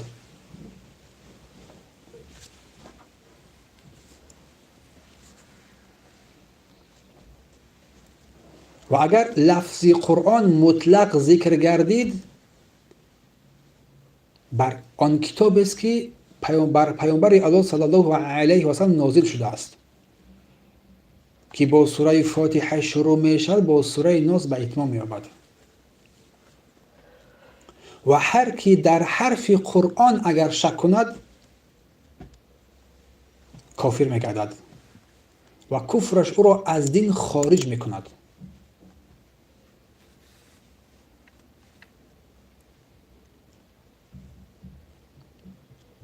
پس کلام الله را کلام الله می نامند، اگرچه که در صحیفه ها نوشته شده باشد، در قلب ها نگاه داشته شده است، در سطرها نوشته شده است.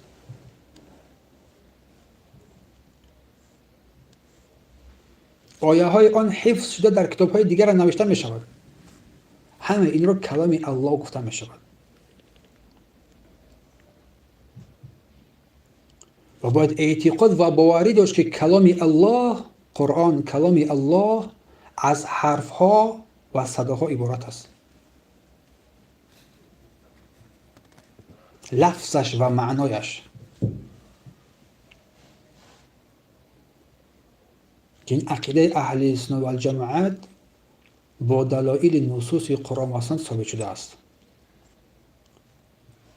قول الله سبحانه و تعالی: ولما جاء موسى لمیقاتنا کلمه ربه.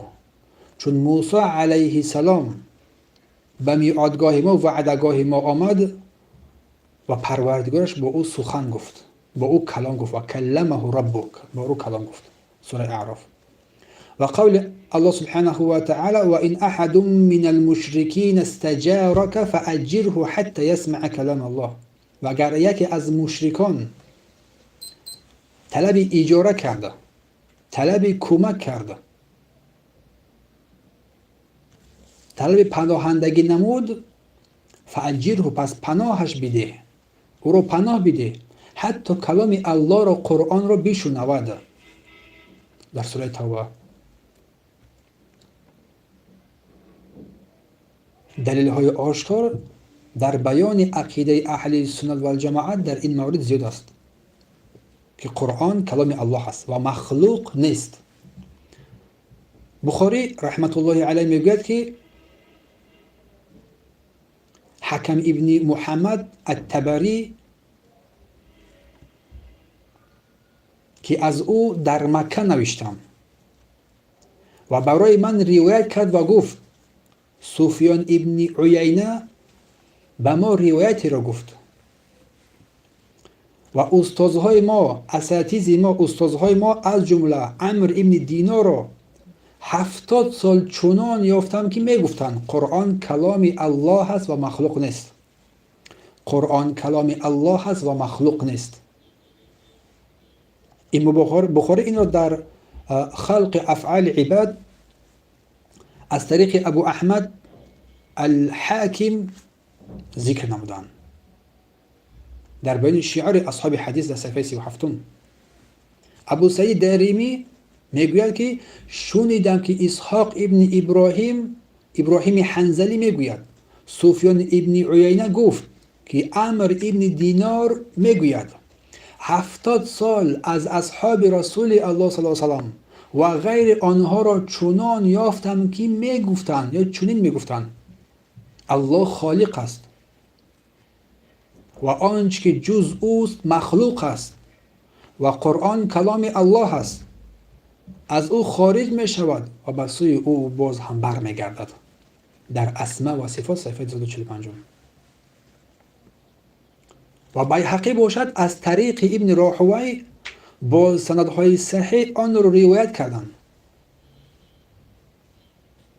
و گفتند اضافه در آن آمده است. اسحاق ابن راهوی رحمه الله گفته است عمرو ابن دینار بزرگترین اصحاب رسول الله صلی الله علیه و سلم از جمله اهل بدر و مهاجرین و انصار همچون جابر ابن عبدالله و ابو سعید خدری و عبدالله ابن عمرو و عبدالله ابن عباس و عبدالله ابن زبیر رضی الله عنهم و نیز دیگران تابعین رحمهم الله تعالی را درک کردند که همگی آن را بلکه ابتدای این امت از تمام صحابگان کرام بر این اعتقاد و باور بودند و در آن هیچ اختلاف هم نداشتند قرآن کلام الله است. در کتاب بخاری خلق افعال عباد صفحه 33 ذکر شده است و بخاری رحمت الله علیه میگوید که علی ابن عبدالله ابن مدنی میگوید که قرآن کلام الله است. هر کس بگوید که قرآن مخلوق است کافر است و از پشت سر وی نماز خواندن نمی شود. نماز خواندن جایز نیست. در کتاب رد بر جهمی ها صفحه 100.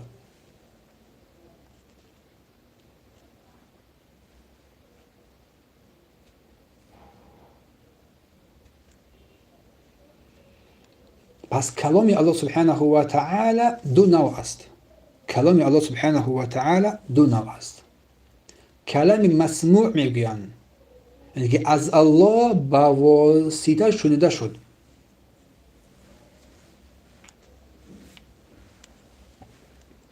همان گونه که صحابگان کرام کلام الله را با واسطه رسول الله صلی الله علیه و سلم شنیدند.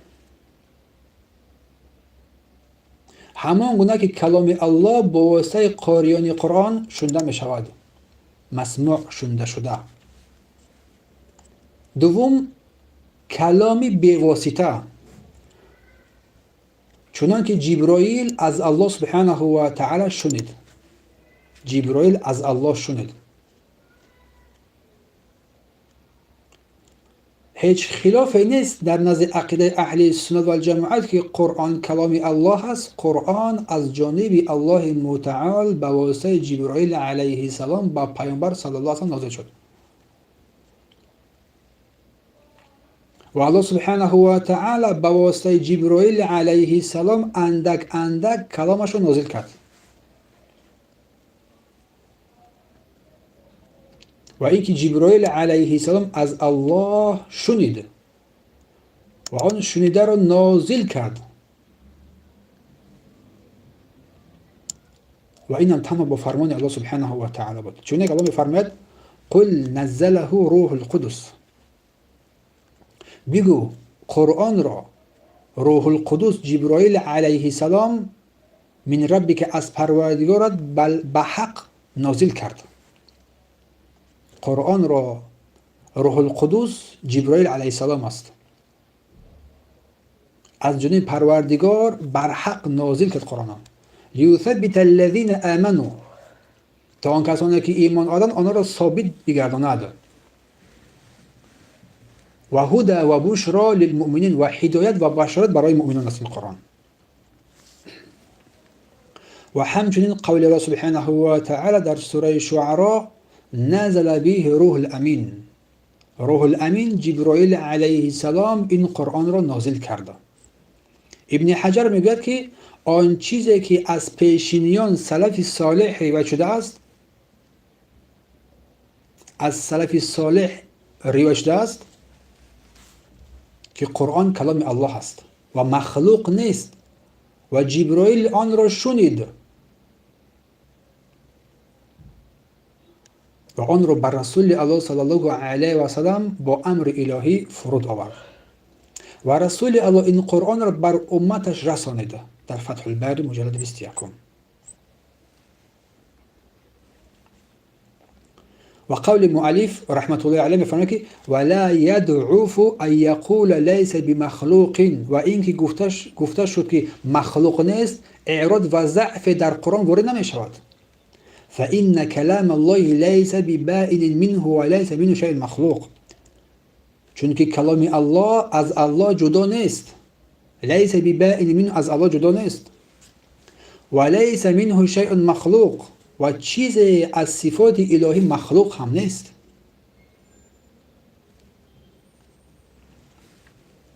یعنی از الله کلام الله جدا نمیشود. اینکه جدا شده از الله در غیرش منتقل شود. چون که اهل بدعت از گمراهان میگویند که الله پیش این سخن رو گفته است در که جای حفظ شده است و سپس جبرائیل از آنجا آن را آورده است. نه، بلکه جبرائیل مباشرتا از الله سخن الله را شنید.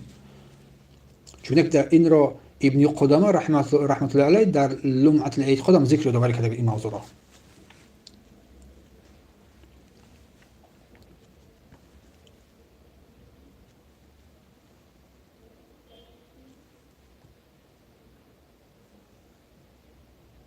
برای همین شیخ علامه محدث عبدالله ابن یوسف الجدی میگوید که باید دانست، باید این معنی را دانست که معنای آن گفته میشود که از او خارج میشود، این معنیش آن نیست. شاید این را بعضی از اهل بدعت این سخن احمد را ایراد بگیرن، برای خود حجت بکنن. میفرماید از او خارج میشود آن نیست که صفت کلام از الله متعال جدا شود و در غیرش داخل شود. این معنی را ندارد.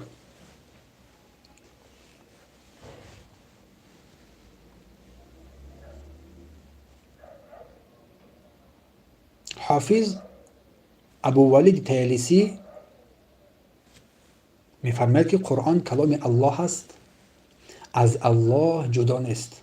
و شیخ الاسلام میگوید که این قول سلف که میگویند منه بدا، از او آغاز میشود، منه بدا از او آغاز میشود، مقصدشون این نیست که کلام از ذات الهی جدا میشود و در غیر او حلول میکند، داخل میشود.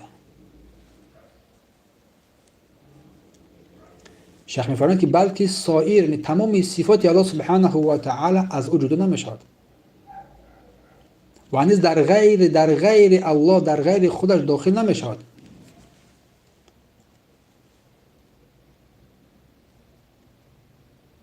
و این جایز است میگوید این گونه سخن گفتن که کلام الهی یا که صفات الهی از او جدا شود، جدا شونده باشد، صفاتش از ذاتش جدا نمیشود. میگوید عبدالمنعم سلیم میگوید که الله سبحانه و تعالی میفرماید و این احد من المشرکین استجارك فاجره حتی يسمع کلام الله، اگر یکی از مشرکان از تو طلب پناهندگی کرد تو را پناه بده حتی کلام الله را بشنود، برای شنیدن کلام الله در سوره توبه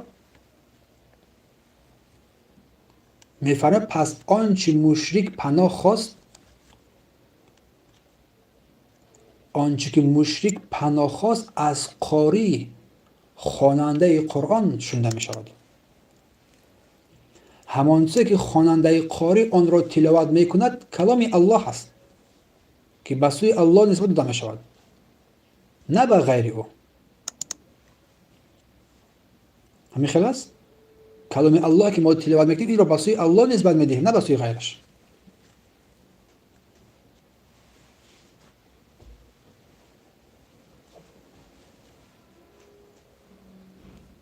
اما اگر کلام الله از الله جدا می بود، از الله جدا می شد، میگه این رو ما با سوی کلام الله نمیگفتیم، با سوی کلام الله اضافهش نمیکردیم،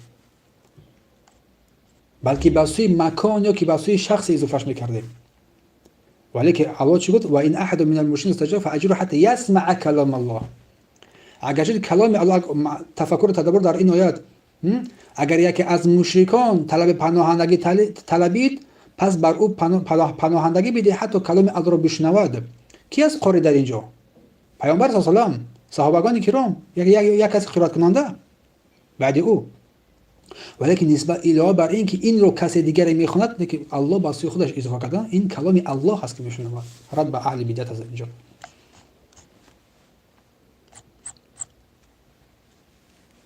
همچنین در آیه قرآنی که انه لقرآن کریم، بدرستی قرآن کریم است. فی کتاب مکنون، این کتاب قرآن کریم است، گرامی قدر است، در کتاب پوشیده در لوح المحفوظ حفظ شده است.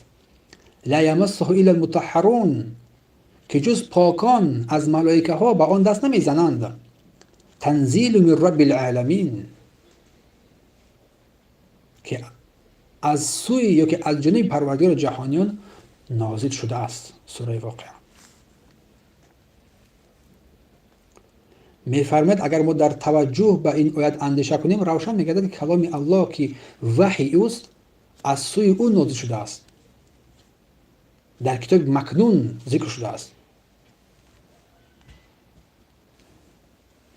همچنین علاوه بر این کتاب الله هست و کتاب مکنون هست. در کتاب مکنون هست. همچنین در مصحف ها، در قرآن در مصحف ها نیز می باشد.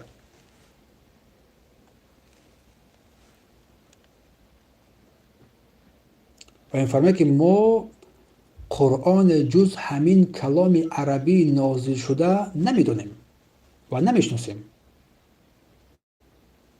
همین است که الله این را کلام خود نامید. این سخن عبدالمنعم سلیم بود در تفسیر این قول الله سبحانه و تعالی. و می‌فرماید که احادیث های صحیح دلالت می‌کند که پیش از فرارسی روز قیامت قرآن از صحیفه ها و از سینه ها برداشته می‌شود. و قول امام احمد رحمت الله علیه که فرمودند از بحث کردن با کسی که در آن بدعت می‌کند بپرهیزید. در کتاب الله آگاهی امام احمد از بحث کردن با بدعتکار در مورد کتاب الله که صفات الله صحبت می‌نماید سخن می‌گوید، نابسته از این که او چی دانشی دارد.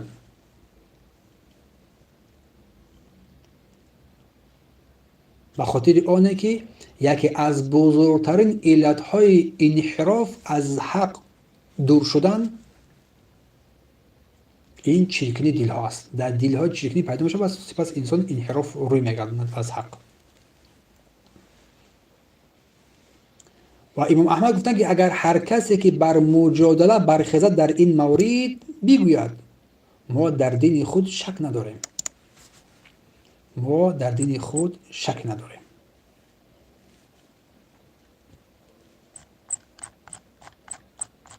در دین خود شک نداریم، این سخن رو بگوید.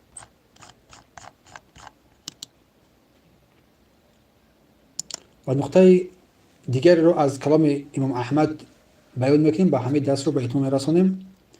امام احمد فرماید که و ایاک و مناظره من احدث فیه، و برحذر باش از مناظره با کسی که و مجادله در کسی در مسئله های ذکر شده پیدا کرده است، بدعت پیدا کرده است، سخن گفته است.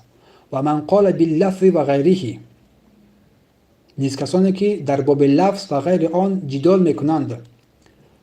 و من وقف فیه، یا کسی که در آن توقف کرده است.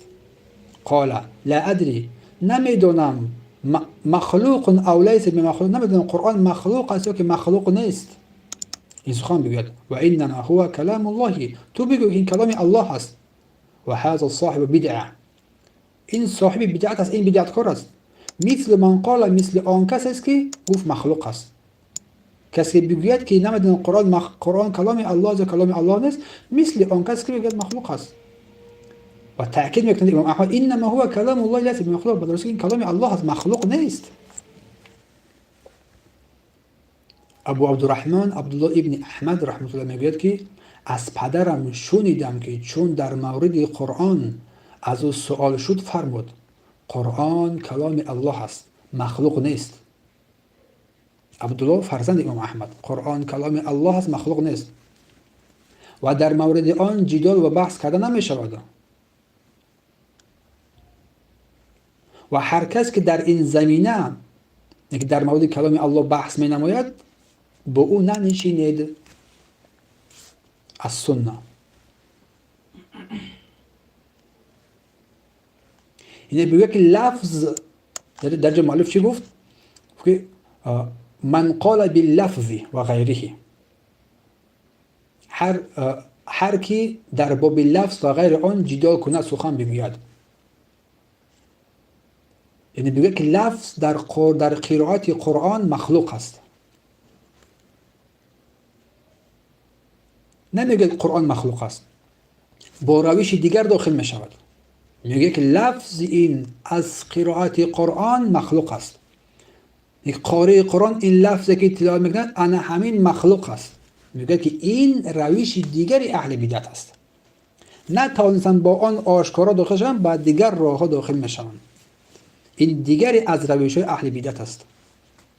همون کسی که میگه قرآن مخلوق است که آنها پس از آن رسوا شدند. کسانی گفتن قرآن مخلوق است آنها رسوا شدند. سپس پس از آن کسانی پیدا شدند که روش دیگری را ایجاد کردند. به خاطر بدعت خود را رواج دادن و خواستند که بر مقصدهای خود هم برسند و عقیده اعتقاد راه روش خود را پنهان خواستند بکنند و گفتند که لفظی که هنگام قرائت قرآن از ما خارج می شود مخلوق است. در حالی که امام احمد رحمه الله تعالی و اصحاب حدیث اینها را نیز جهمی گفتند. اینها گفتند اینها جهمی ها هستند، حیله های آنهاست، نیرک های آنهاست.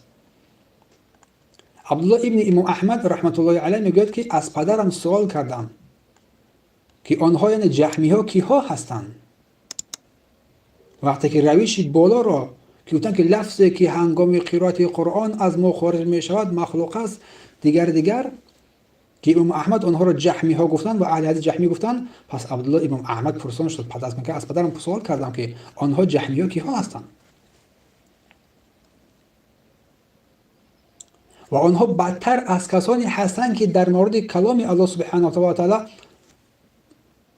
توقف میکنند.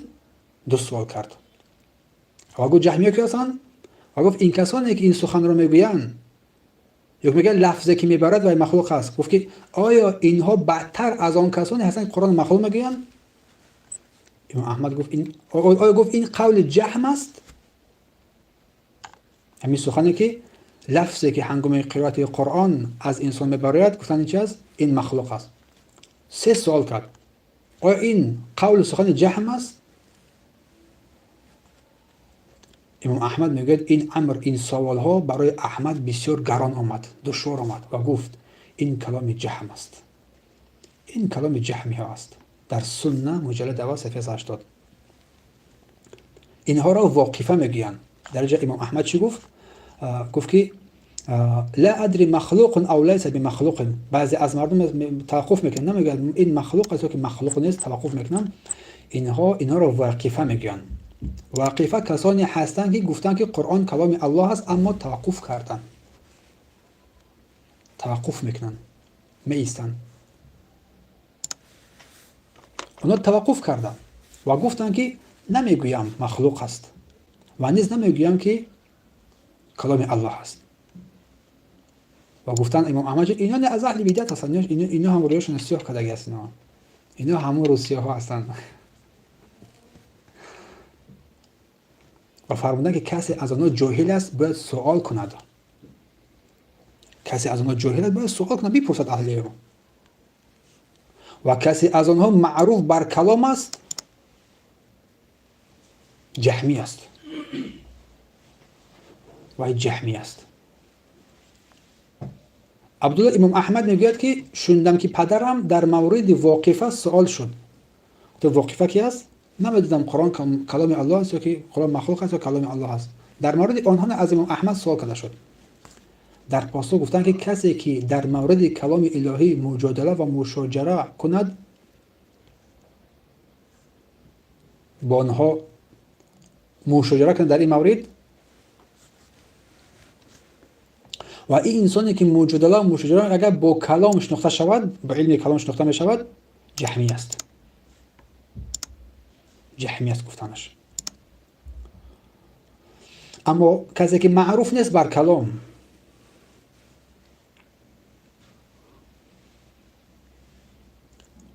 کسی که معروف نیست بر کلام،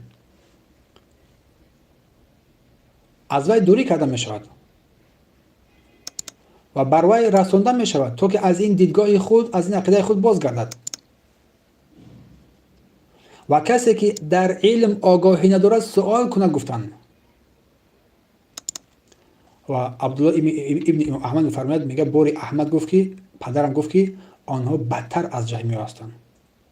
در سنه صفحه 233 بلکه بدتر از چی هستند؟ بدتر از جهمیه هستند. اجوری رحمت الله علیه میفرماید که از ابی داود سیجستانی رحمت الله علیه روایت است که شوندم از احمد رحمت الله سوال شد، از امام احمد سوال شد آیا اجازه هست و رخصت است که در بیان آنها بگوییم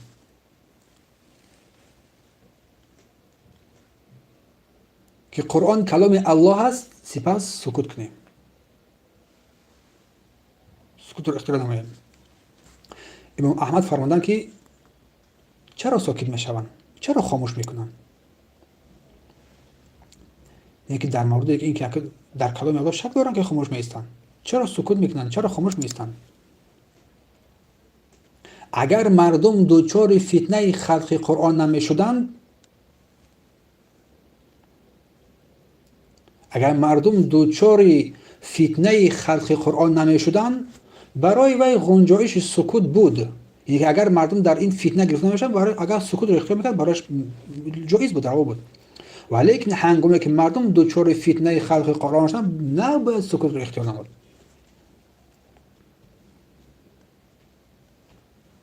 اما زمان گفتن آنچه گفتن در بین خلق قرآن گفتن، چرا دیگر این هنگام سخن نمیگویند؟ باید سخن بگویند. الی اجری در اشری از ذکر نمودن. از این سخن امام احمد ما فایده میبریم که هنگامی که فتنه در بین مردم، هنگامی که بدعت های در بین مردم منتشر میشود، نباید انسان خاموش ایستاد، باید این فتنه ها رو ذکر کرد و رد کرد، چون خاموشی اینها سبب از بین رفتن سنت و هلاکت امت میگردد. و محمد ابن عبدالله میگه که با ما گفت، احمد با ما گفت، عبدالله ابن احمد با ما گفت، ابو عبدالله سلمی به من خبر داد و گفت، از اسحاق ابن سلیمان پرسیدم، یکی الرازی، درباره قرآن و گفت قرآن کلام الله متعال است و مخلوق نیست. و من گفت اگر بگویم قرآن کلام الله عز و جل هست و نگویم که مخلوق است یا غیر مخلوق است، همین قدر بگویم، یعنی به سکوت رو اختیار نمیم. میفرماید که پس بر من جواب داد و گفت میان ما و آنها یعنی جهمی ها فرقی نیست دیگر. یعنی در زمانی که اگر که هر در یک مسئله فتنه شد، مثلا در بیان مسئله خلق قرآن در زمان امام احمد بن حنبل، باید همین گپ گفته باشد که قرآن کلام الله هست، با خاموش نیستی، بلکه بگویی که غیر مخلوق است. اگر ما از همین سخن اگر استنباط نماییم یک کلامی رو، در هر زمانی که هر بدعت منتشر می شود، پهن می شود، آن بدعت رو الی برای که رد میکنی، با خلاف آن را سنت را ذکر می نمایی،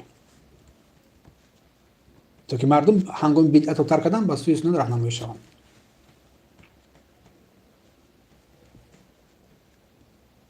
پس میگن گفت جهمی، پس به فرق بین اینها و جهمیه ها هیچ فرقی نیست. گفت میگه که در این هنگام پس بعد این من میگه این رو با امام احمد گفتم، همین سخن رو که گفت که فرق بین اینها و جهمیه هیچ فرقی نیست، فقط بگید قرآن کلام الله هست و نگید که غیر مخلوق است. اینجا خاموش میستد. میگه این سخن واسه من نزد امام احمد اومدم و از احمد پرسیدم. امام احمد میگه به من گفت الله ابو یعقوب رو به نیکی پاداش بدهد. منظور سخن وی را که قبول کنید سخنش درست شمارید، بر او ابو یعقوب رو الله پاداش بدهد. شرح اصول اعتقاد اهل سنت و جماعت اللالکائی در مجلد اول صفحه 444 ذکر شده است. احمد ابن عبید رحمت الله میگه که محمد ابن حسین به ما گفت، احمد ابن زحر به من گفت، ابن ابی کریمه به من گفت من شنیدم که ابن سوار و عبدالعزیز ابن قریشی میگوید قرآن کلام الله است و هر کی دعوا کنه که مخلوق است کافر است. شرح سنن امام شرح اصول اعتقاد اهل سنت و جماعت از لالکایی. از یحیی ابن یحیی نیساپوری میگم خودمون نیشاپور میگم تاجیکا نیشاپوری روایت است که گفت هر کی ادعا کنه که قرآن مخلوق است کافر است. در شرح اصول سنن از امام لالکایی. ابوبکر محمد ابن عمر الخطیب میفرماید که بر ما نقل کرد که گفت ابوبکر احمد ابن یعقوب به ما گفت احمد ابن اسرم ابن حزیمه به ما خبر داد من حسین ابن حیان را شنیدم از ابو عبید القاسم ابن سلام شنیدم که میفرماید هر کی گوید که قرآن مخلوق است بدتر از کسی است که بگوید الله برحق سومین سه است. یعنی کسی که بگوید که قرآن مخلوق است از نصارا دیده بدتر است که عیسی را پسر خدا میگن.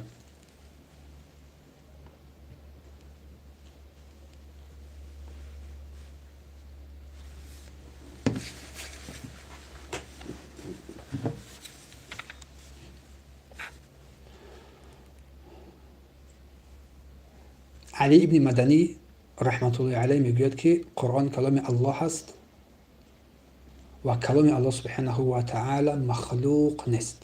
در شرح سنه شرح اصول اعتقاد اهل سنت و جماعت از لالکایی مجلد 12 صفحه 454. این بود در بیان قرآن کلام الله است و مخلوق نیست. در این درس رو بهتون میرسونیم. سبحانك اللهم و بحمدک اشهد ان لا اله الا انت استغفرک و اتوب الیک. اگر درس دیگر زنده و سلامت باشیم ایمان به دیدار الله سبحانه و تعالی در روز قیامت از کلام امام احمد ابن حنبل و علماهایی که در این مورد شرح داده هستند صحبت خواهیم کرد در مورد دیدار الله سبحانه و تعالی در روز قیامت و مسئله هایی که بعد این میآید. سبحانك اللهم و بحمدک اشهد ان لا اله الا انت استغفرک و اتوب الیک. خیلی با همین درس امروزه ما به اتمام میرسد از این کتاب مبارک از اصول سنه امام احمد ابن حنبل. یا کسی اگه سوال داره؟ اگه سوال هست سوال نزد شما.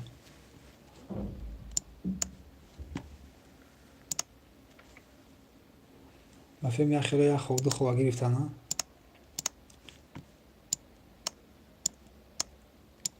زید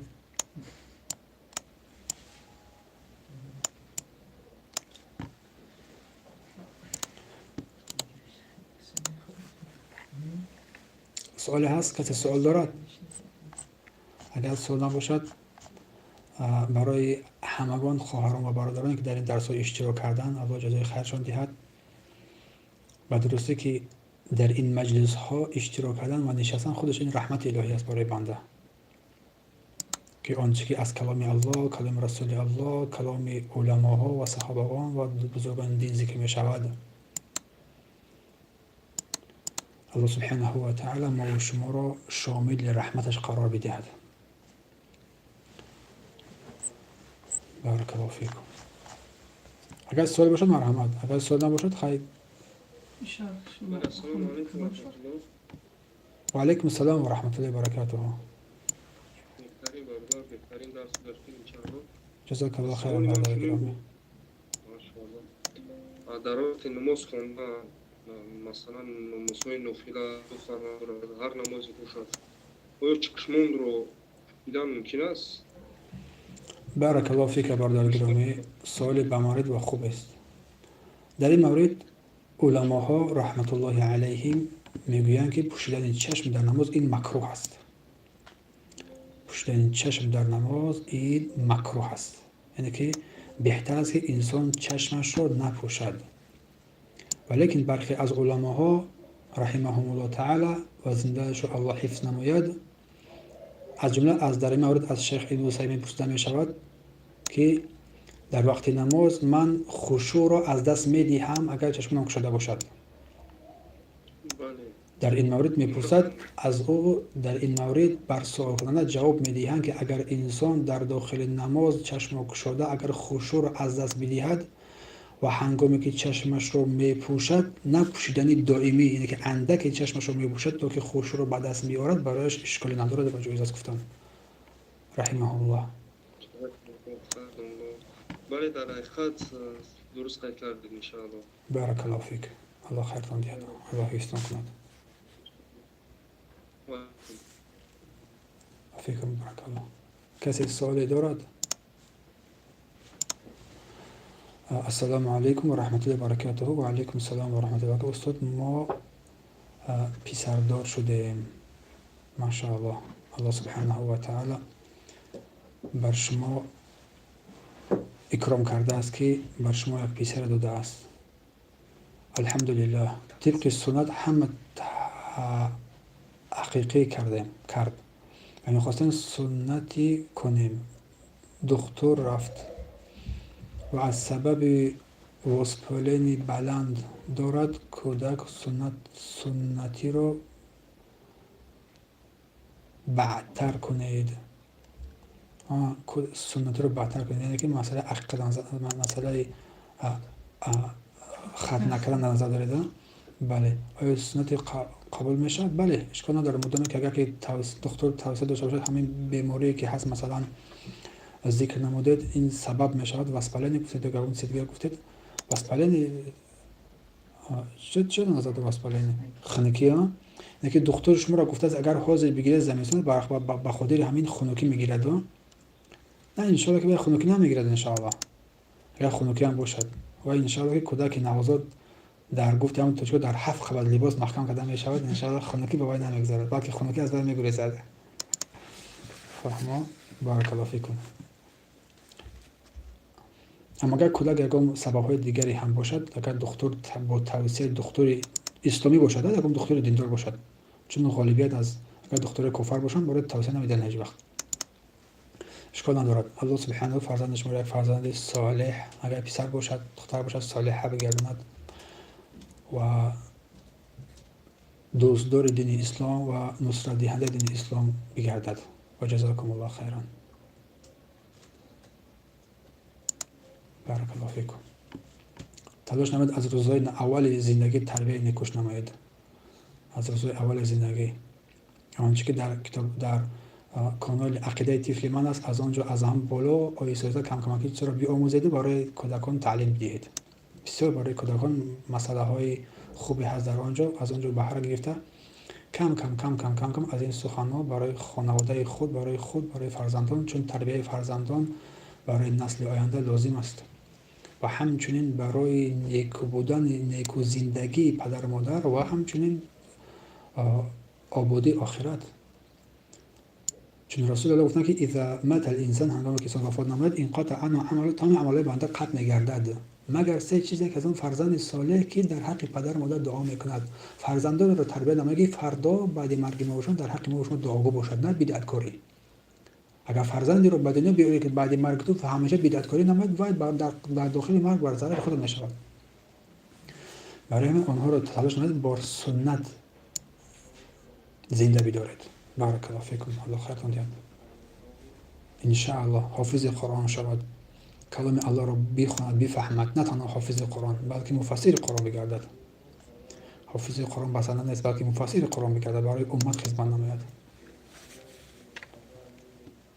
بارک الله فیکم. الله خیرتون دهد.